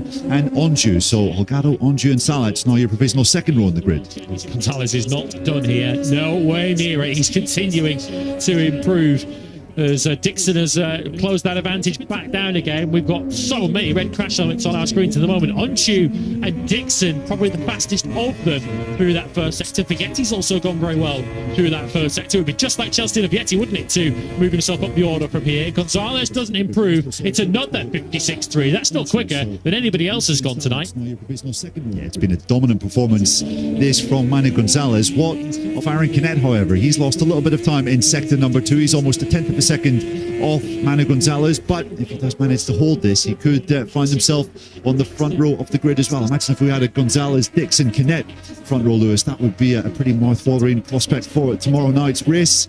Top 3 in the World Championship, of course, and Canet might be about to go much more than front row. He might go to pole position here, which would really upset Manu Gonzalez, who must have thought that this was looking like a formality with the lap times he was putting in. Gonzalez is not going any quicker on his final lap, so he's in no position to defend this as Canet now enters the final corner. Pole position here in Qatar 1 year ago.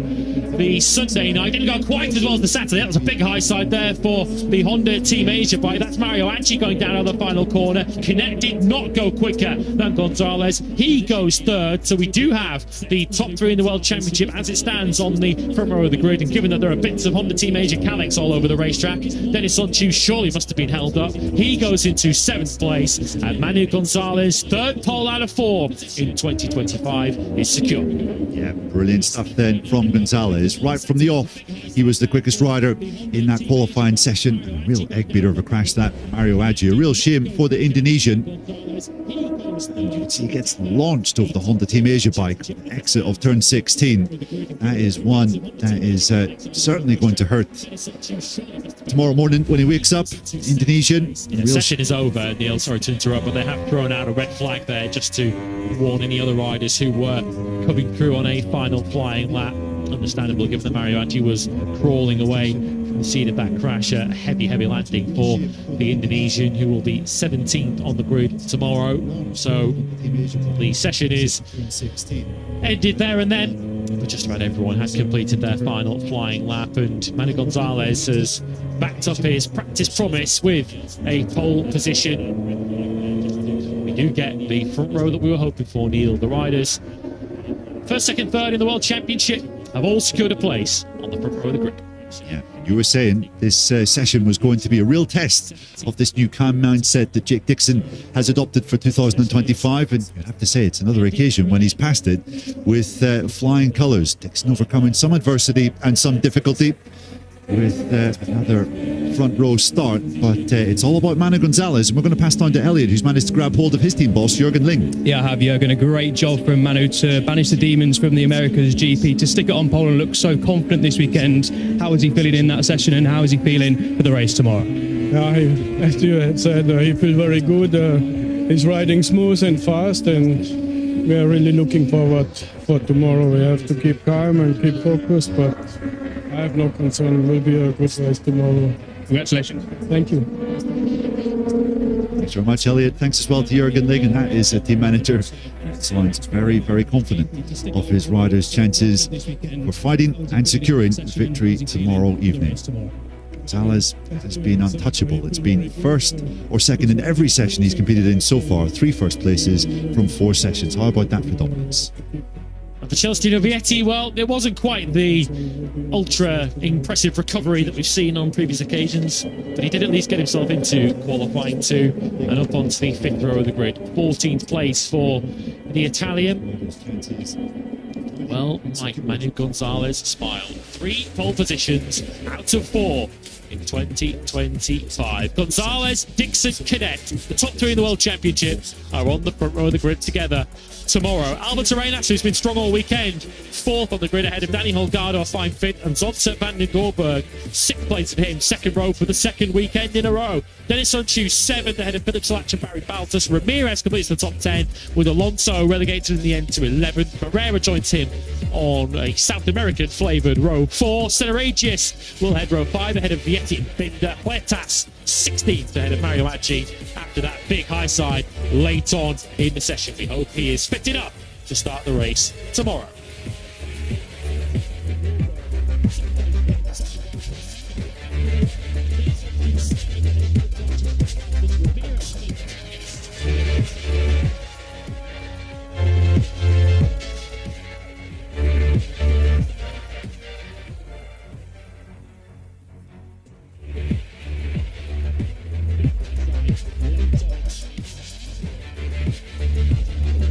So his strong Saturday form continues. 3 poles out of 4 this season for Manu Gonzalez. A mouth-watering Moto2 battle coming up tomorrow night. Coming up next, though, we go sprinting. 11 laps of MotoGP action are on the way.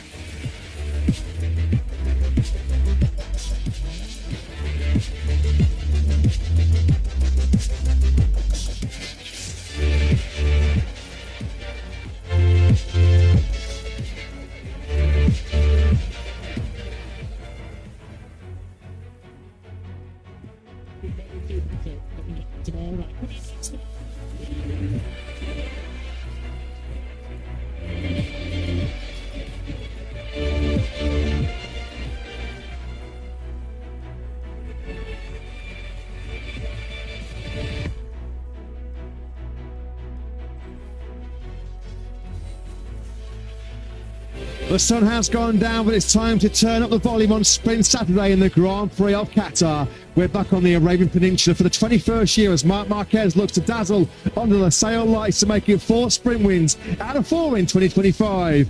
Who will conquer Qatar over 11 quick-fire laps? It's time for Moto GP.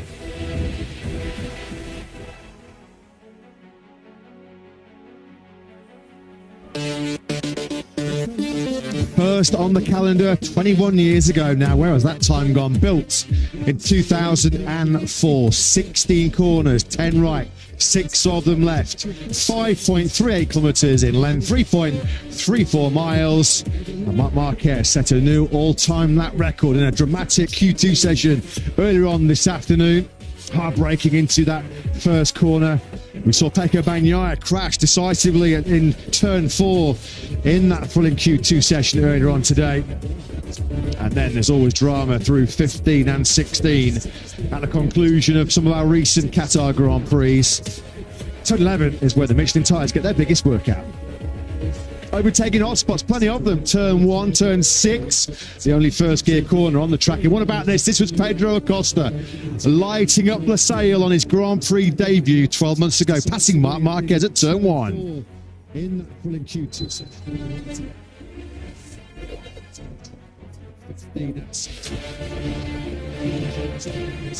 Well, there was chaos, there was confusion in Qatar, wasn't there, 2 weeks ago, as Marc Marquez threw everybody a curveball. That's just before it was lights out in Austin.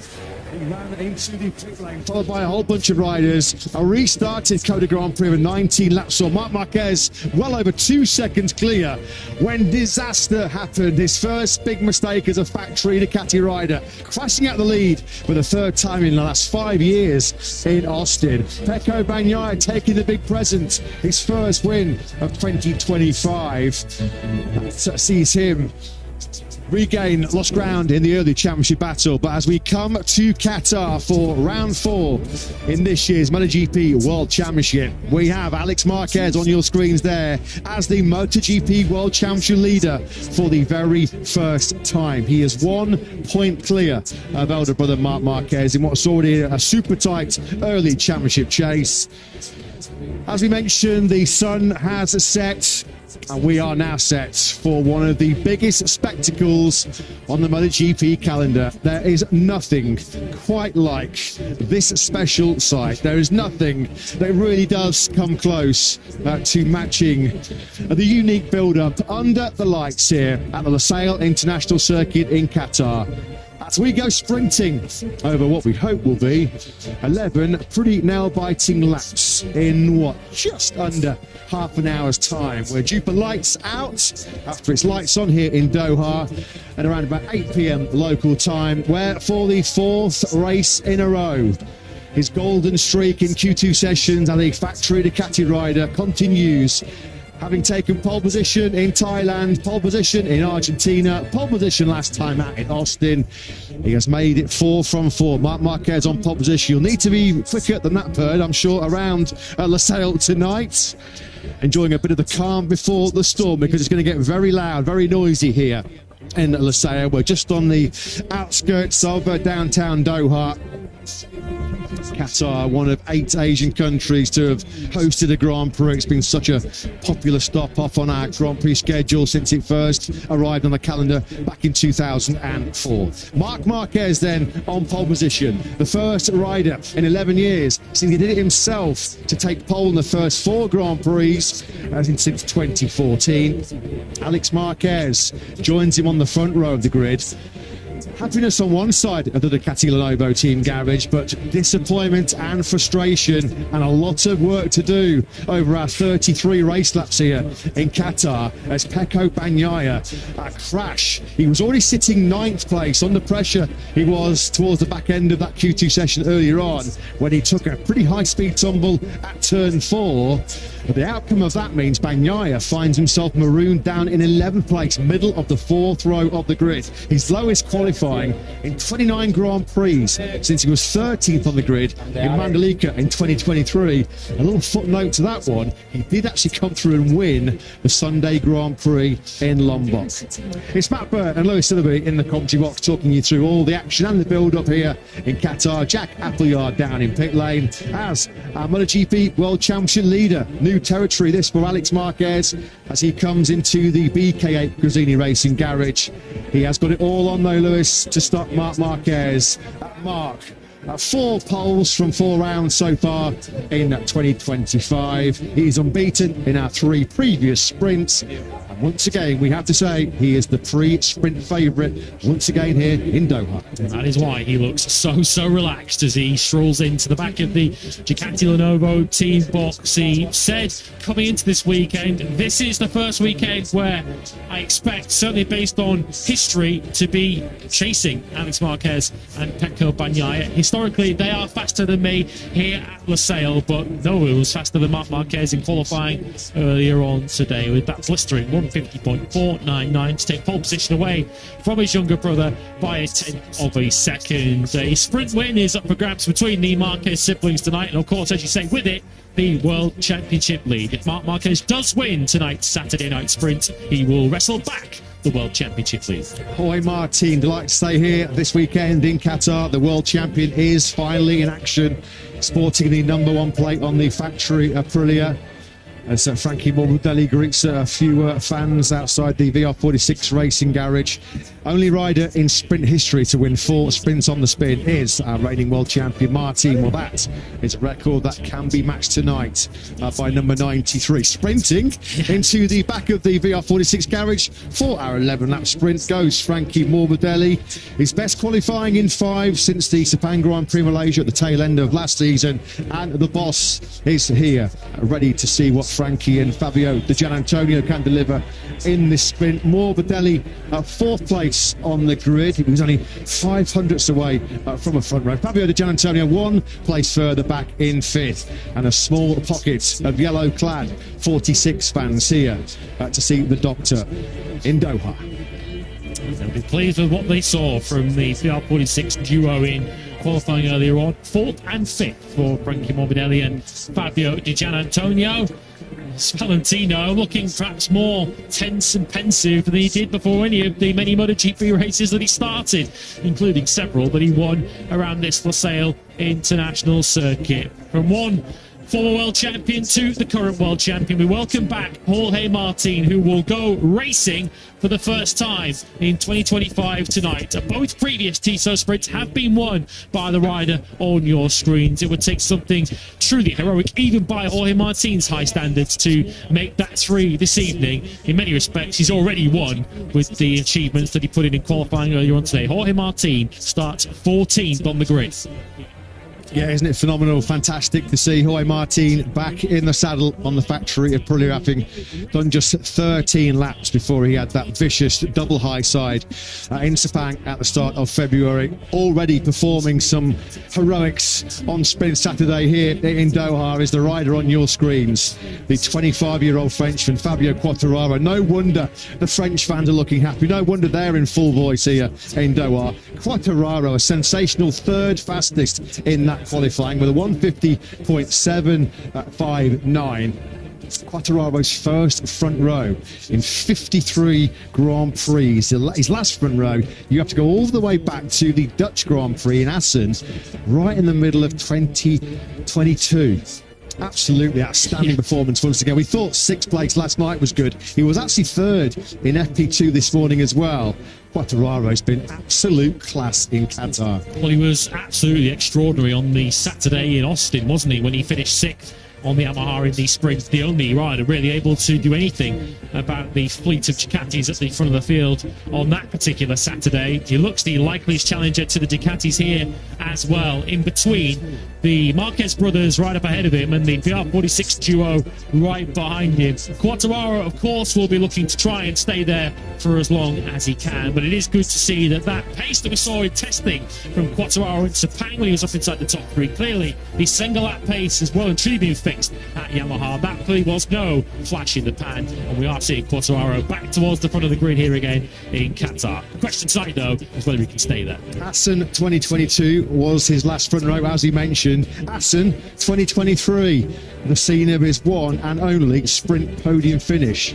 And that only came his way, of course, because Brad Binder was busted for a track limits infringement on the last lap. Great to see Quartararo, though, really firing on that factory Yamaha.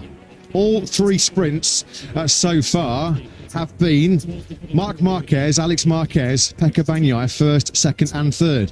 For that sequence to continue in round 4, well, Bagnaia has it all on, doesn't he? Coming, as we say, from the middle of that 4th row of the grid, a 151.580.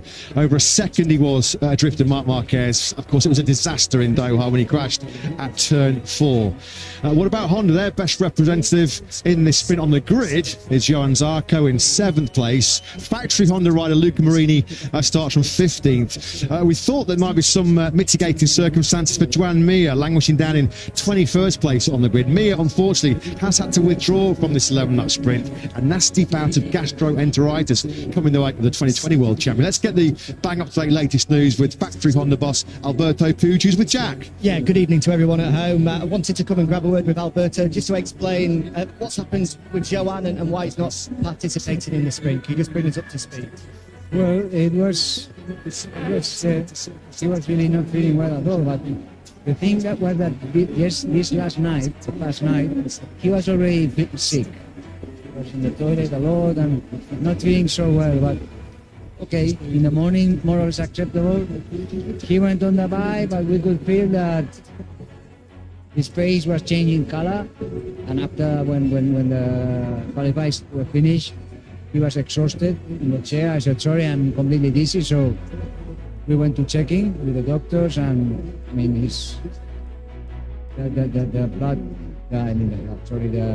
the pressure was really low. He got a really internal gastro problem, so dehydrated completely, so doctor said, sorry, you like this, it's better you rest today, and tomorrow before the warm-up they will evaluate again to see if he's ready for the race. On the other side of the box, a strong weekend I think for Luca. He's been finding his rhythm, maybe unlucky to not have got out to Q1, and Joan again has put himself in a great position. What do you make of their chances? Well, I think Joan has a good chance because he's starting quite in the front. Or Luca is not, but I think his pace is not so far from the group. If he has a good start, I think he can fight for a good position. And also same with Joan, if he can start well, I mean, for the sprint race, which is not so long, maybe he can be in I would say, quite a top group. Maybe there will be 2-3 guys that will be faster, but can be interesting. Thanks, Alberto. Thank you. Yeah, thanks very much, Jack. Thanks to HRC boss Alberto Puig. Unfortunately, then, Joan Mir, hopefully, well, let's hope he can be fit to return for the 22-lap Grand Prix tomorrow. Of course, remember last September, the San Marino Grand Prix at the Misano World Circuit, Marco Simoncelli, a nasty bout of gastroenteritis that weekend ruled Mir out for the entirety of that San Marino battle. So he doesn't have a lot of luck, does he, with the old tummy bugs, does the former world champion? No, Alex Marquez, though, as you can see on your screens, well, there are some butterflies in his stomach. You can understand why, because for the first time, Alex Marquez is about to head to a grid as the MotoGP World Championship leader. 1 point is the difference between himself and his older brother, Mark, who clearly have retained their great relationship and their sense of humour with each other. There's been a running gag going on between the Marquez brothers this weekend as Alex Marquez left a sticker on the front of Marc Marquez's bike as they posed for a team photo in pit lane on Thursday here, and then Marc Marquez had to do most of his part-of-the interviews earlier on after pole position with a sticker of his younger brother Alex stuck to his back. I guess the culprit that we can call it from that one wasn't Alex, but the team manager Cressini, Michele Vecini. But Alex Marquez will be hoping that Mark is staring at his back in the 11-lap sprint that we have coming up. Under the Losail lights, the leading light once again for Aprilia is the impressive, once again, rookie Ayagura. Qualified 10th fastest. He did it the hard way as well this afternoon, having fought his way through Q1. It just shows what a jungle that opening qualifying session is. Ayagura actually was a couple of tenths faster in Q1 than he was in Q2, and of course he would have only had access to one Michelin soft rear tyre. If you take Agura's Q1 best lap and factor that into Q2, well, actually he would have been starting in 7th place, 3 places further up the grid. It just shows, doesn't it, how vital it is that you avoid that very tricky, treacherous Q1 session. Pretty good salvage job though by Agura to get himself in 10th place, and also a noteworthy performance on Sprint Saturday here in Qatar. Alex Rins, who was within a whisker of a direct spot in Q2 last night, bumped out late on by Johan Zarco. Well, Rins was 2nd fastest in Q1, and then he made a pretty decent fist of it in Q2. 9th on the grid is the factory Yamaha rider. Just the 6th time we've seen Rins feature in Q2 on board a factory Yamaha. If one other rider deserves a mention, it's Maverick Vinales on the Tech 3 KTM. Top KTM on the grid is Top Gun, who qualified pretty well in Austin last time out, but then never got to start from that 10th place on the grid after all the confusion on the initial start of the race, and then the restart, which saw Maverick Vinales have to start ultimately from the very back of the field. The 6th place for the former Aprilia star means he is on the back of that second row of the grid and hoping to finally register some Saturday points this weekend. Some love and affection for our world champion, Jorge Martin. Finally, in round 4 of this year's World Championship, we get to see the #1 plate raced in anger. As even for the short burst in the 11-lap sprint, you could just hear Marc Marquez off throttle, just barely picking up the throttle as he goes into fuel conservation mode. Of course, they'll be running the smaller fuel tanks over this half race distance. 11 laps coming up, 97 career pole position for Marc Marquez in qualifying this afternoon, 69th in the MotoGP World Championship as Ducati look for an 11th successive podium lockout. They've locked out the podium in the last 10 events. The last time there was a non-Ducati on the podium was Pedro Acosta in Thailand. Oscar, copy. Okay, copy. Okay, then Penny, please let me know later how much is the consumption in the second lap, please. 69. All right. In the MotoGP World Championship, as Ducati look for an 11th. Okay, everything is clear. When they lost, it's the last time there was a non-Ducati.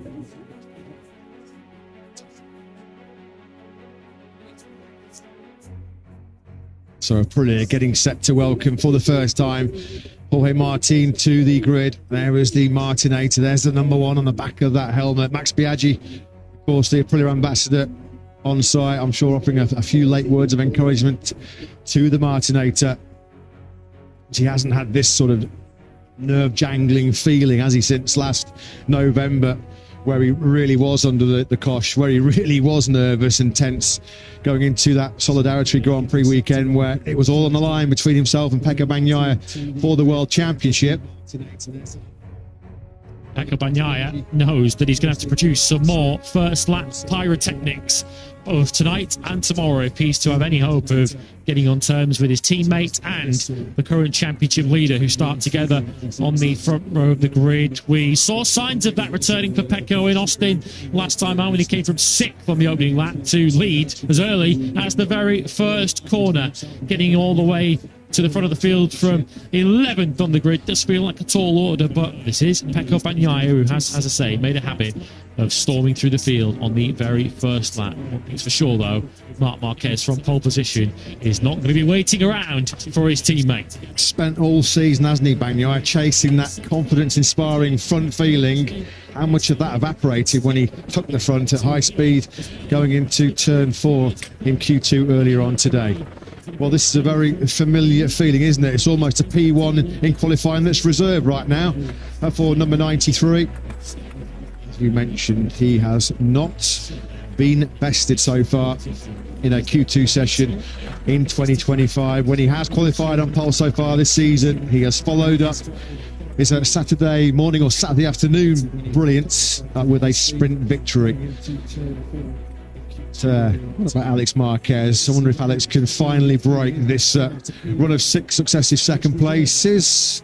Well, let's go and hear the thoughts of one of our former football World Cup stars, World Cup winner back in 2010. Javi Martinez is with Jack on the grid. Yeah, he is indeed. He's a big fan of Marc Marquez, good friend of Marc Marquez, and Marc's in a good position here. Javi, I know you're a big fan of the sport. How do you see this one playing out?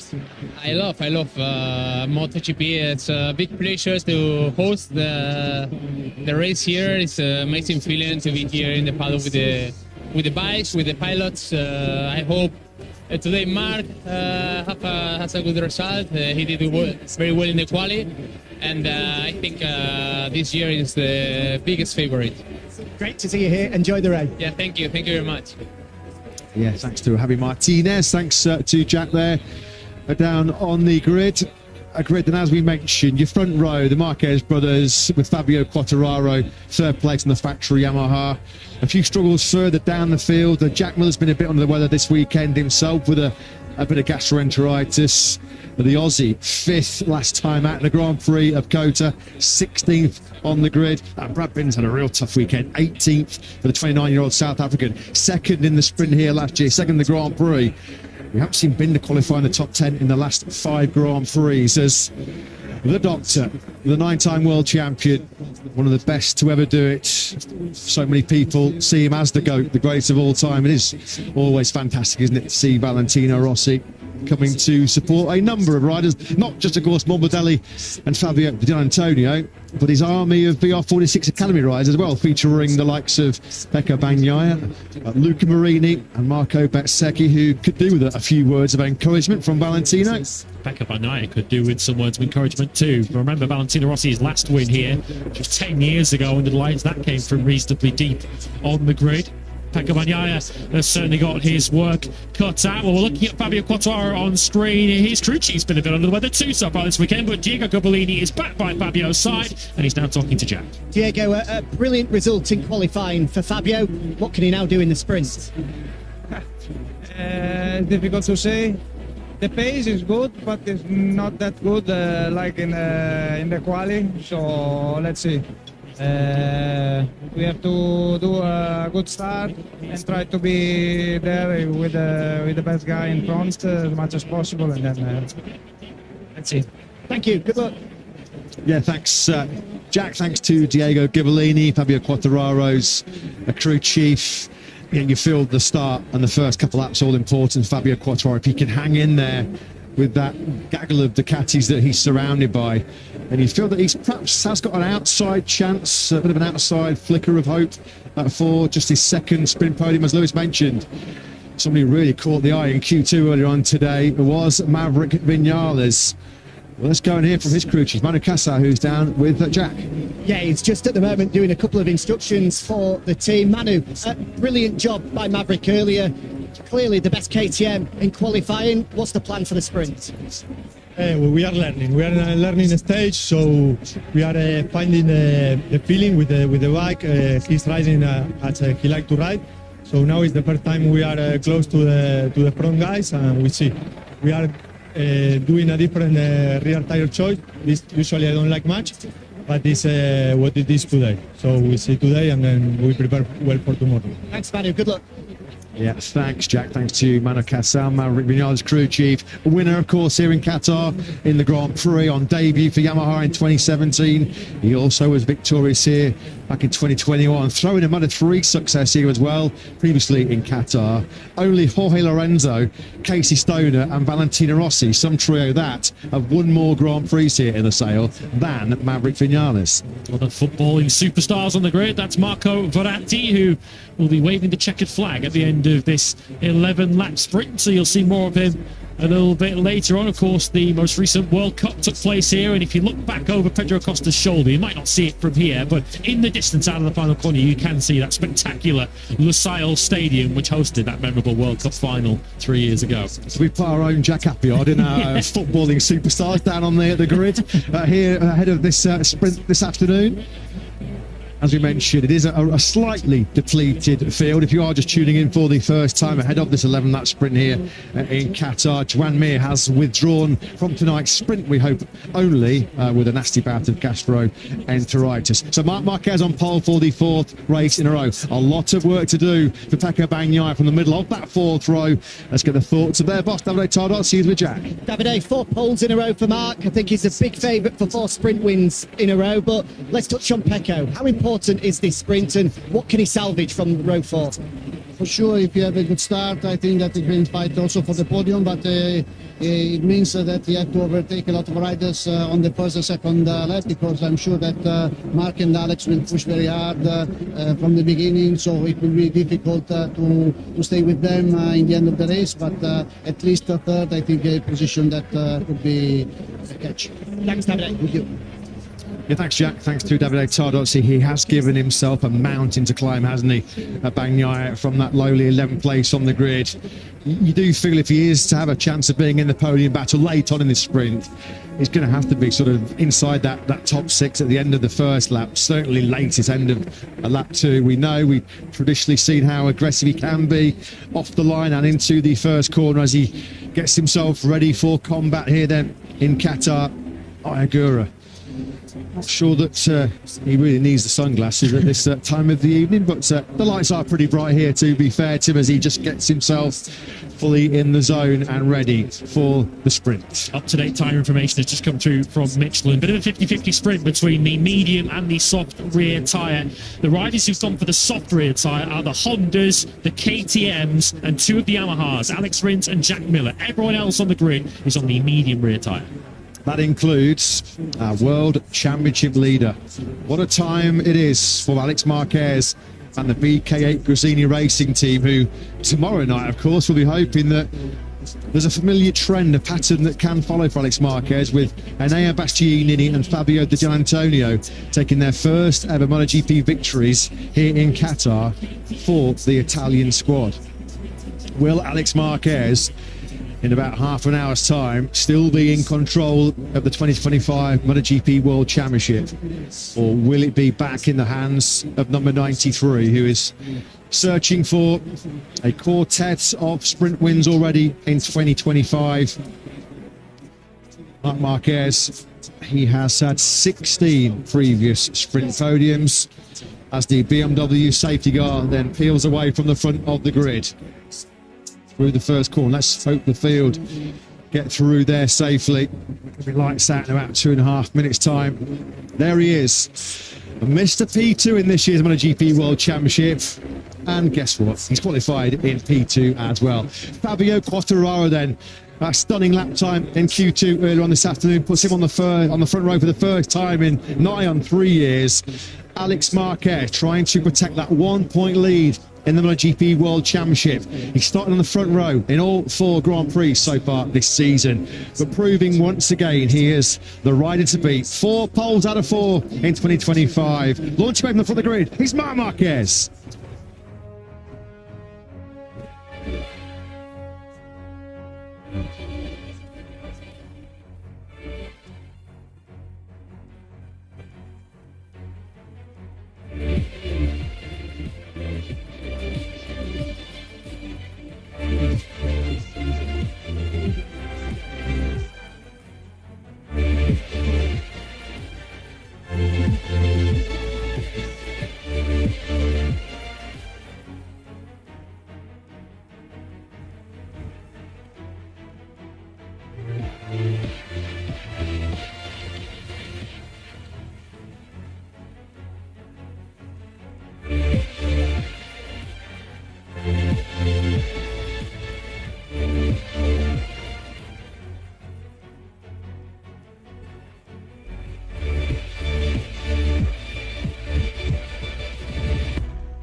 It's lights, camera, action here in Qatar as we get set for sprint action over 11 laps here at the Lusail International Circuit. In our previous 2 sprints here in Doha, well, one rider has reigned supreme. That is the reigning world champion, Jorge Martin, who makes his first appearance in 2025 after his injury misery, which all started on day 1 of pre-season testing back in early February at the Sepang International Circuit in Malaysia. Back in action, just working his way back up to top form on the factory Aprilia. It's Jorge Martin. He goes from 14th place on the grid. But the head of the grid, well, it's a familiar sight, isn't it, in 2025? As for the 4th round in 4, Marc Marquez will launch away from pole position here in Lusail. He's on the front row of the grid with Alex Marquez. We're on board with the current World Championship leader. 1 point is all that splits the Marquez brothers going into tonight's sprint. Fabio Quartararo has had an excellent Saturday so far here in Qatar. He was third quickest this afternoon in FP2, and he backed that performance up with a sensational hot lap at the end of Q2 to put a Yamaha on the front row of the grid for the first time in nearly 3 years. Keep an eye on a very strong second row of the grid as well, led by Frankie Morbidelli. His VR46 teammate Fabio Di Gianantonio sits alongside him.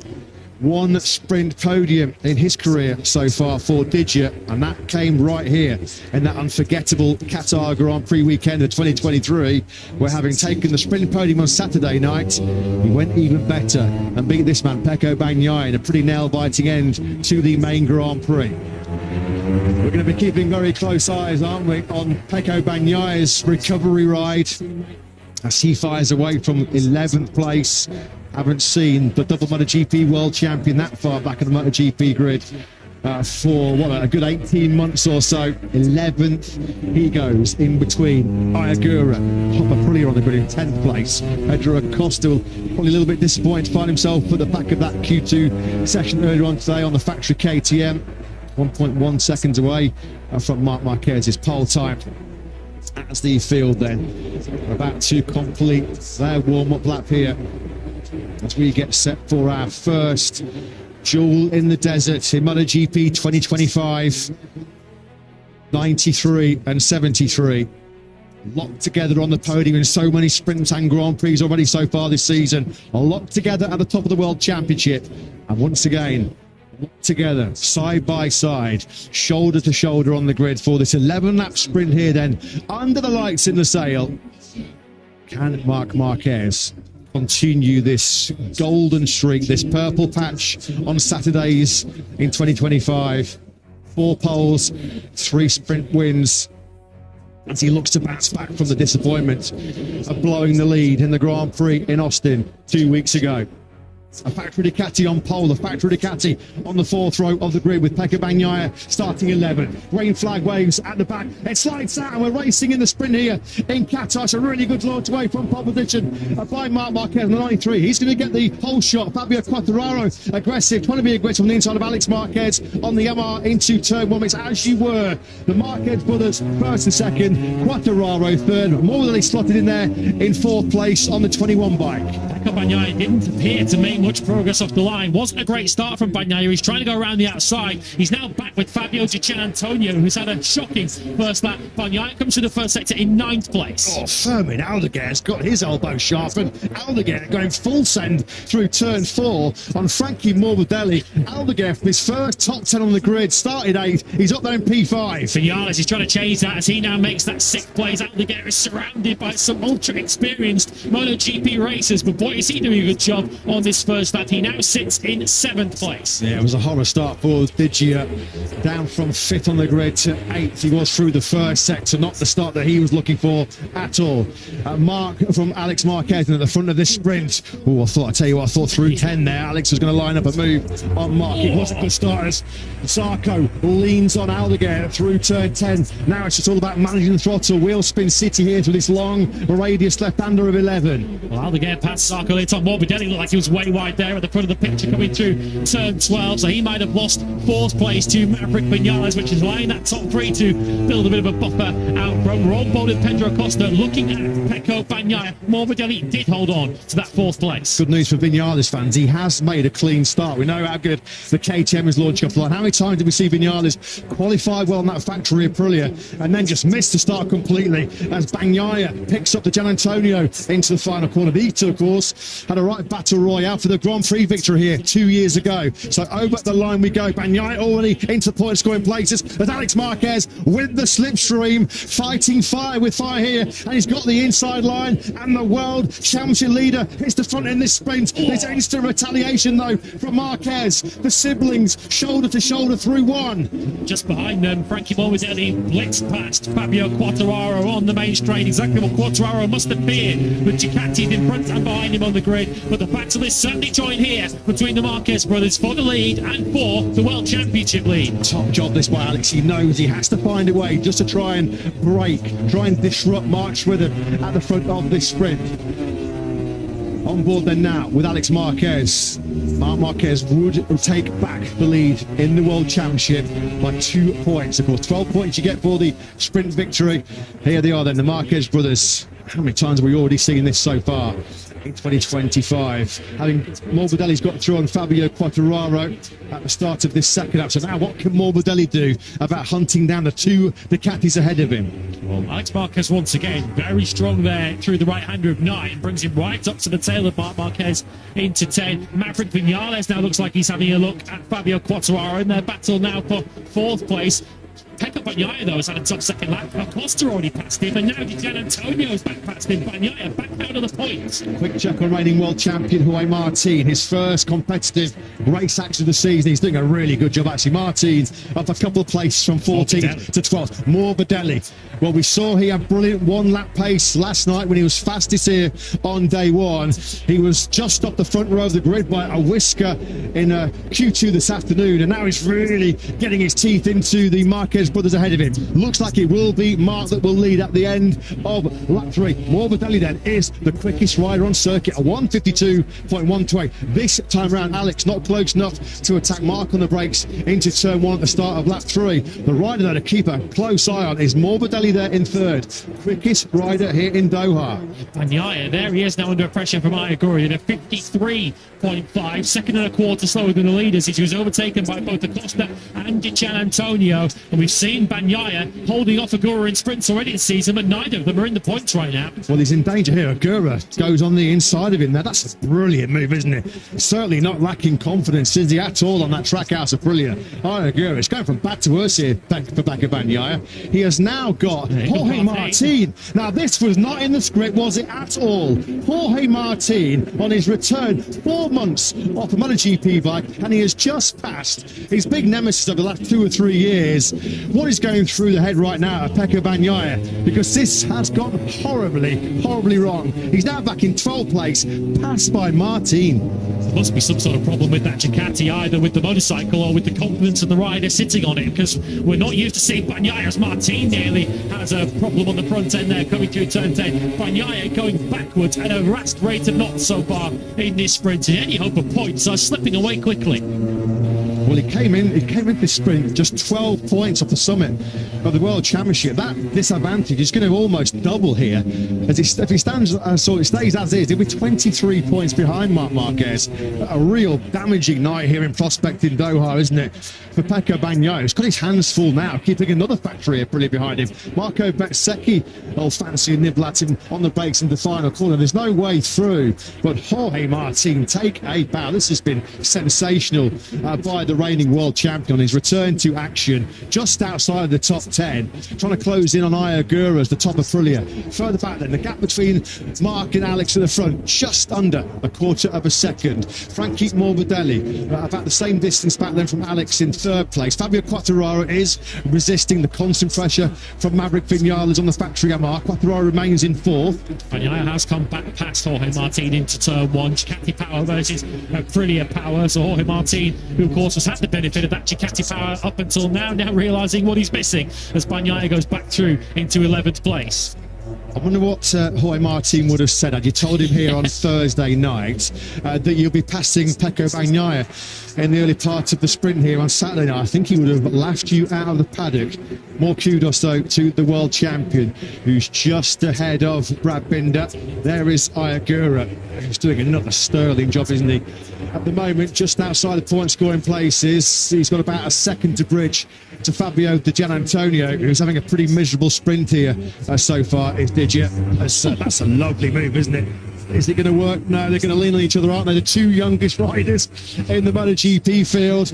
A real good battle, this between Aldeguer and Acosta. Both from Murcia, and Acosta just threw his KTM in the direction of Fomin Aldeguer. It wouldn't quite stick, and he looked like he was a little bit wide there through 12. We're not going to see the Ducati Gian Antonio coming up the inside of us, so Acosta's still safe in that 8th place. Shout out also to Fabio Quartararo in 4th place, who lost that early ground to Gian Antonio and now passes Pedro Acosta. Quartararo more than staying with the trio of veterans. In fact, now he's closing back in on 3rd place Frankie Morbidelli. Hasn't been a sprint to remember as Acosta Some instant payback on Fabio Di Gianantonio. A sprint to forget so far for Alex Rins on the second of factory Yamahas. He started 9th. He's currently circulating all the way back in 15th place. So we pick up the battle once again between Acosta and Di Gianantonio. This is just giving a little bit of breathing space to Aldeguer there, just a little bit ahead of them in the braking zone into that first corner.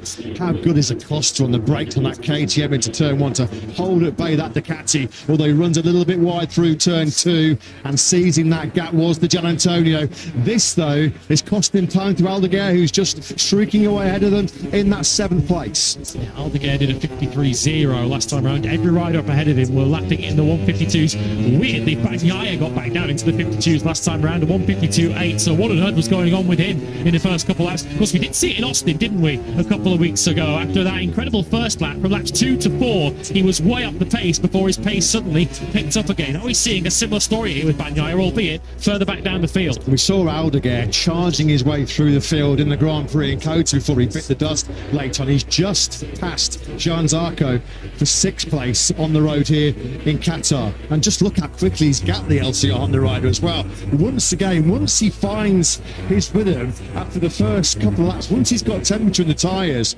Fermin Aldeguer has got some blistering speed. He was the quickest rider on circuit late on in Austin before he did crash out. Second fast lap of that Grand Prix behind Marc Marquez. And this is another brilliant performance by the rookie. Zarco must have made a mistake somewhere, because he was best part of a second ahead of Aldeguer when the lap began. He's now already way behind him. Zarco is on the soft rear tyre, we should remember. The Hondas are on the soft rear tyre. So are the KTMs, so are Jack Miller and Alex Rins. And Johan Zarco doesn't look like he's got much to fight with there up against Gian Antonio, and he'll soon have a Costa for company. Bagnaia not at the races, or not at the sprint, shall we say. 6/10 he is at the moment, lapping slower than Marc Marquez, who has just decided to crack on here in Qatar. Fastest lap of the sprint on lap 5 of 11, a 152.093 from the 93. That's put him now half a second clear of Alex in second place. He was nearly 3/10 faster than Alex on that previous lap. Was that the big move from Marc at the front of this sprint? At the moment, Frankie Morbidelli does not have the pace to worry the Marquez brothers up at the front. He's doing mid-52s, matched by Quartararo currently, who sits 4th. Vinales running in 5th. They're soon going to have Aldeguer for company, though. If Fermin can continue his current rapid pace already in the first section of this current lap, Aldeguer has taken the best part of 4/10 out of Vinales. He'll be with that battle for the sprint podium in a couple of laps' time. It's a humbling night for Bagnaia. He's in the 53s now, a 53.181 that previous lap. On that lap 5, Pecco Bagnaia was 1.1 seconds slower than his teammate Marc Marquez. Deary me, where's it all gone wrong for Bagnaia, who last night was buzzing? He said it was his best Friday of 2025. Well, it certainly hasn't been a Saturday he's going to look back on with too many fond memories, because he's losing a whole chunk of points here early on in this championship chase. There is the gap then between Marc and Alex at the front of this sprint. What is the advantage in terms of real time? It's just under 6/10 of a second. It had crept up to over 7/10 through the end of sector 1 on this lap 6. Alex is just responding in the midpoint of the lap. Let's take a look at the top 2. The one moment we saw was at the beginning of lap 2, wasn't it, when Alex Marquez made that move on Marc. Marc recognised the importance of keeping track position over his younger brother and fought straight back. And the longer this sprint goes, Alex is just struggling to match that pace. There was just 1,000 between them on that last lap. Alex actually was the slightly faster of the two with his personal pace, but Marc Marquez, generally, when he's put himself in this kind of position with half a second to a second of a comfort zone, he generally manages it. Aldeguer is flying. He is absolutely flying. He's just on another personal best lap of his sprint, a 152.349. Maverick Vinales is going to have some serious trouble behind him from the BK8 Gresini Racing rookie. Fabio Di Gianantonio has also found some pretty good pace at the midway point of this sprint. Zarco's starting to struggle. Pedro Acosta has finally got back through on him. There's a gang involving Agura and Bagnaia also building up behind the Frenchman's number 5. Concern potentially for Vinales too on that last lap. He did a 53.4 on that soft rear tyre. He was a second slower than Aldeguer. Agura, speedway style on the inside of Johan Zarco, and Agura in quite spectacular fashion moves himself up into the points. Absolutely love it. Absolutely superb from Agura. What away he has announced himself to the biggest stage in MotoGP. Here comes Aldeguer. Well, this now, it's like taking candy off a baby, isn't it? On the inside he goes through turn 10 on Maverick Vinales. Vinales will try to cut the tighter line on the factory KTM. Just running a little bit wide there as he made the aggressive move into 10 on the brakes, wasn't he, Aldeguer? And then just on that wider sweeping line, just dropped across the nose of Vinales. So Aldeguer's stunning sprint continues. He's up into 5th. KTM's starting to struggle here with 5 laps of this sprint still to go. Vinales lost that position to Aldeguer in pretty rapid fashion, and Pedro Acosta is in danger of losing some similar ground here because he's got a huge queue of riders behind him, which includes Pecco Bagnaia, who are on board with him. Bagnaia can get himself to the front of this group that he's in. He will still score a couple of World Championship points, albeit a long way short of expectations. That's a position that's been handed over to quite easily as Zarco goes wide, and Bagnaia is now into the top 10. Yeah, it looks like Zarco can't buy an Apex at the moment on that RC213V Honda.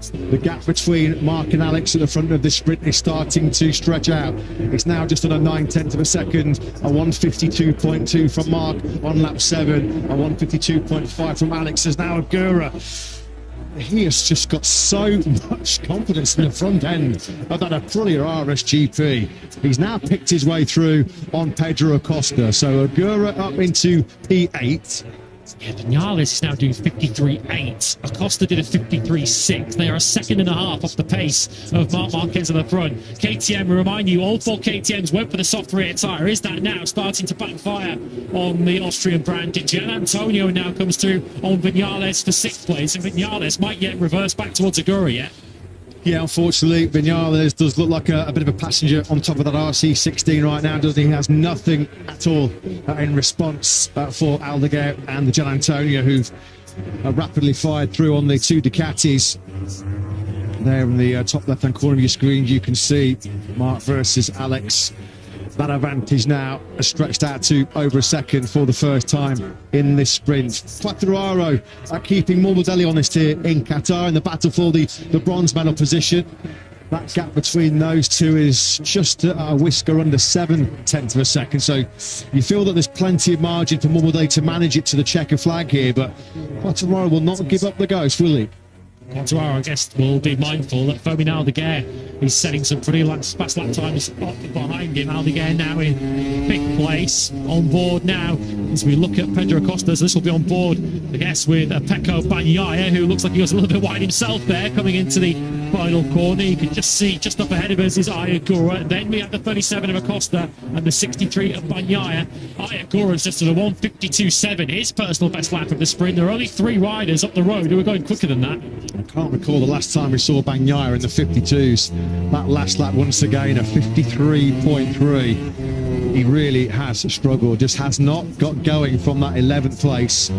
He's only moved up the order 1 position into P10. He's only half a second clear of Marco Bezzecchi as we ride on board now with Bagnaia, and he's going on the inside of Pedro Acosta, who clearly seems to be running out of rear grippers. Acosta just tries to defend with all his might on the RC16. That might just leave the door open for Bezzecchi, who goes charging into turn 10.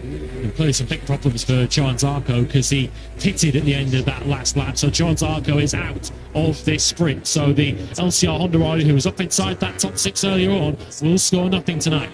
Well, I was just about to say it's game over at the front, of course, but we thought that in Austin a couple of weeks ago in the main Grand Prix when Mark was charging away at the front of the field and dumped it when he was only 2.5 seconds clear. He's now 1.5 seconds clear of Alex. So it all does look rather elementary as it stands right now, but it is MotoGP. Never say never, and I'm sure Marc Marquez is not going to want to blow yet another lead, another comfortable buffer that he has at the front of this sprint. Bagnaia, who's running now in 9th place, 1 point, which is why he's now in 22 behind his teammate leading the World Championship. That's about as good as I think it's going to get for Bagnaia, as we see the battle just behind him as Acosta now slips into the clutches of Bezzecchi, because the rider up ahead of Bagnaia is one of the fastest on the circuit at the moment. Ayagura in 8th place. The one position Bagnaia might yet gain is if Vinales' current poor pace deteriorates to such an extent that Bagnaia even catches him. Vinales once again did a 153.8. He's a second a lap slower than Bagnaia, who's a second and a half behind him. So there might yet be one more point on the table for Pecco. Yeah, and Acosta's really suffering. He was right out to the marbles on the outside of turn 16.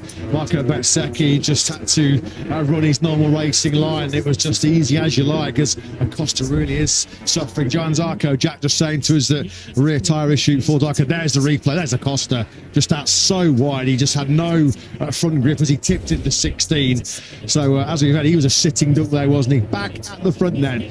Just what, over 1.5 laps remaining, and you do feel that this is Marquez in cruise control. He came into this Qatar Grand Prix weekend saying this is a track pre-season where he looks at the calendar and marks it down as a track to defend at, not one of his happiest hunting grounds in the past has this place been for Marc Marquez. Hasn't won a Grand Prix here since 2014, but it's been another stunning Saturday so far for the 93. It does look like he's going to make it 4 successive sprint wins from 4 successive poles as Maverick Vinales' night goes from bad to worse. He's now been picked up by Agura, and Bagnaia will surely get him late on here as well.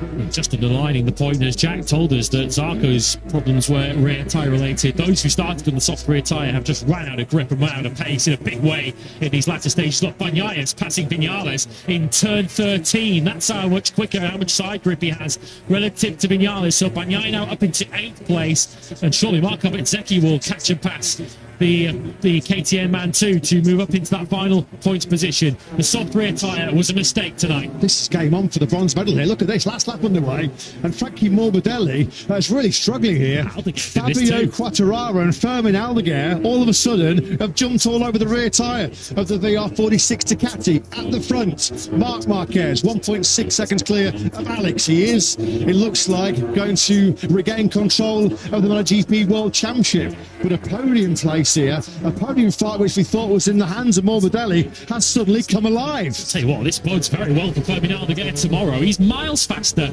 than anyone else at the moment. At 1:52.2, his personal best lap of the sprint last time round. The next fastest rider on circuit was Alex Marquez, who was some 6/10 slower. Morbidelli's going to be pushed off the podium here. He has not got any late sprint pace at all. He goes through turn 10 on this last lap.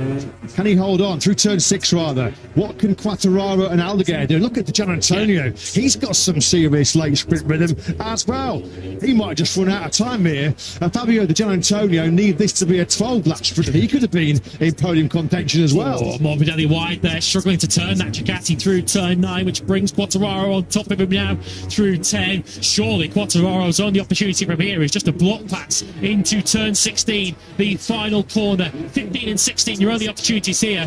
It's one at a time through this series of right-handers now. He's got to make that Ducati as wide as he possibly can, because surely Aldeguer is going to have a little pop at Quartararo late on here. He's all over the rear tyre of our former world champion. He's got to get through on Quartararo right here if he's got any hope of snatching that 3rd place from Morbidelli. He's not got through. Quartararo has been a lightning quick all weekend in this final sector. Is Morbidelli going to hang on? Oh, Quartararo nearly was down there. He almost washed out the front. Marc Marquez, those sensational Saturdays in 2025 continue. It is 4 pole positions followed by 4 sprint victories for the number 93 in 2025. He is back at the top of the MotoGP World Championship. Mr. P2, Alex Marquez, is once again P2 in that sprint, 1.5 seconds behind Marc. Frankie Morbidelli somehow does cling on to 3rd place. Fermin Aldeguer taking advantage of Quartararo's late mistake at turn 16. That was Quartararo. One part of his mind there was thinking, I've got to defend from Aldeguer. Another part of him was thinking, well, let's just try and see if we can really nail this final corner. Maybe snatch an unlikely 3rd from Morbidelli. Quartararo, though, still a fantastic 5th. Gian Antonio recovers after a real poor first 2 laps. He was 6th. Agura 7th. Pecco Bagnaia does rally late on and take 8th place from 11th on the grid. Final point scoring place in the sprint goes to Marco Bezzecchi. The KTM's disappeared without trace. Maverick Vinales was 5th for much of the early part of that sprint. He dropped back down to 10th place. But Marc Marquez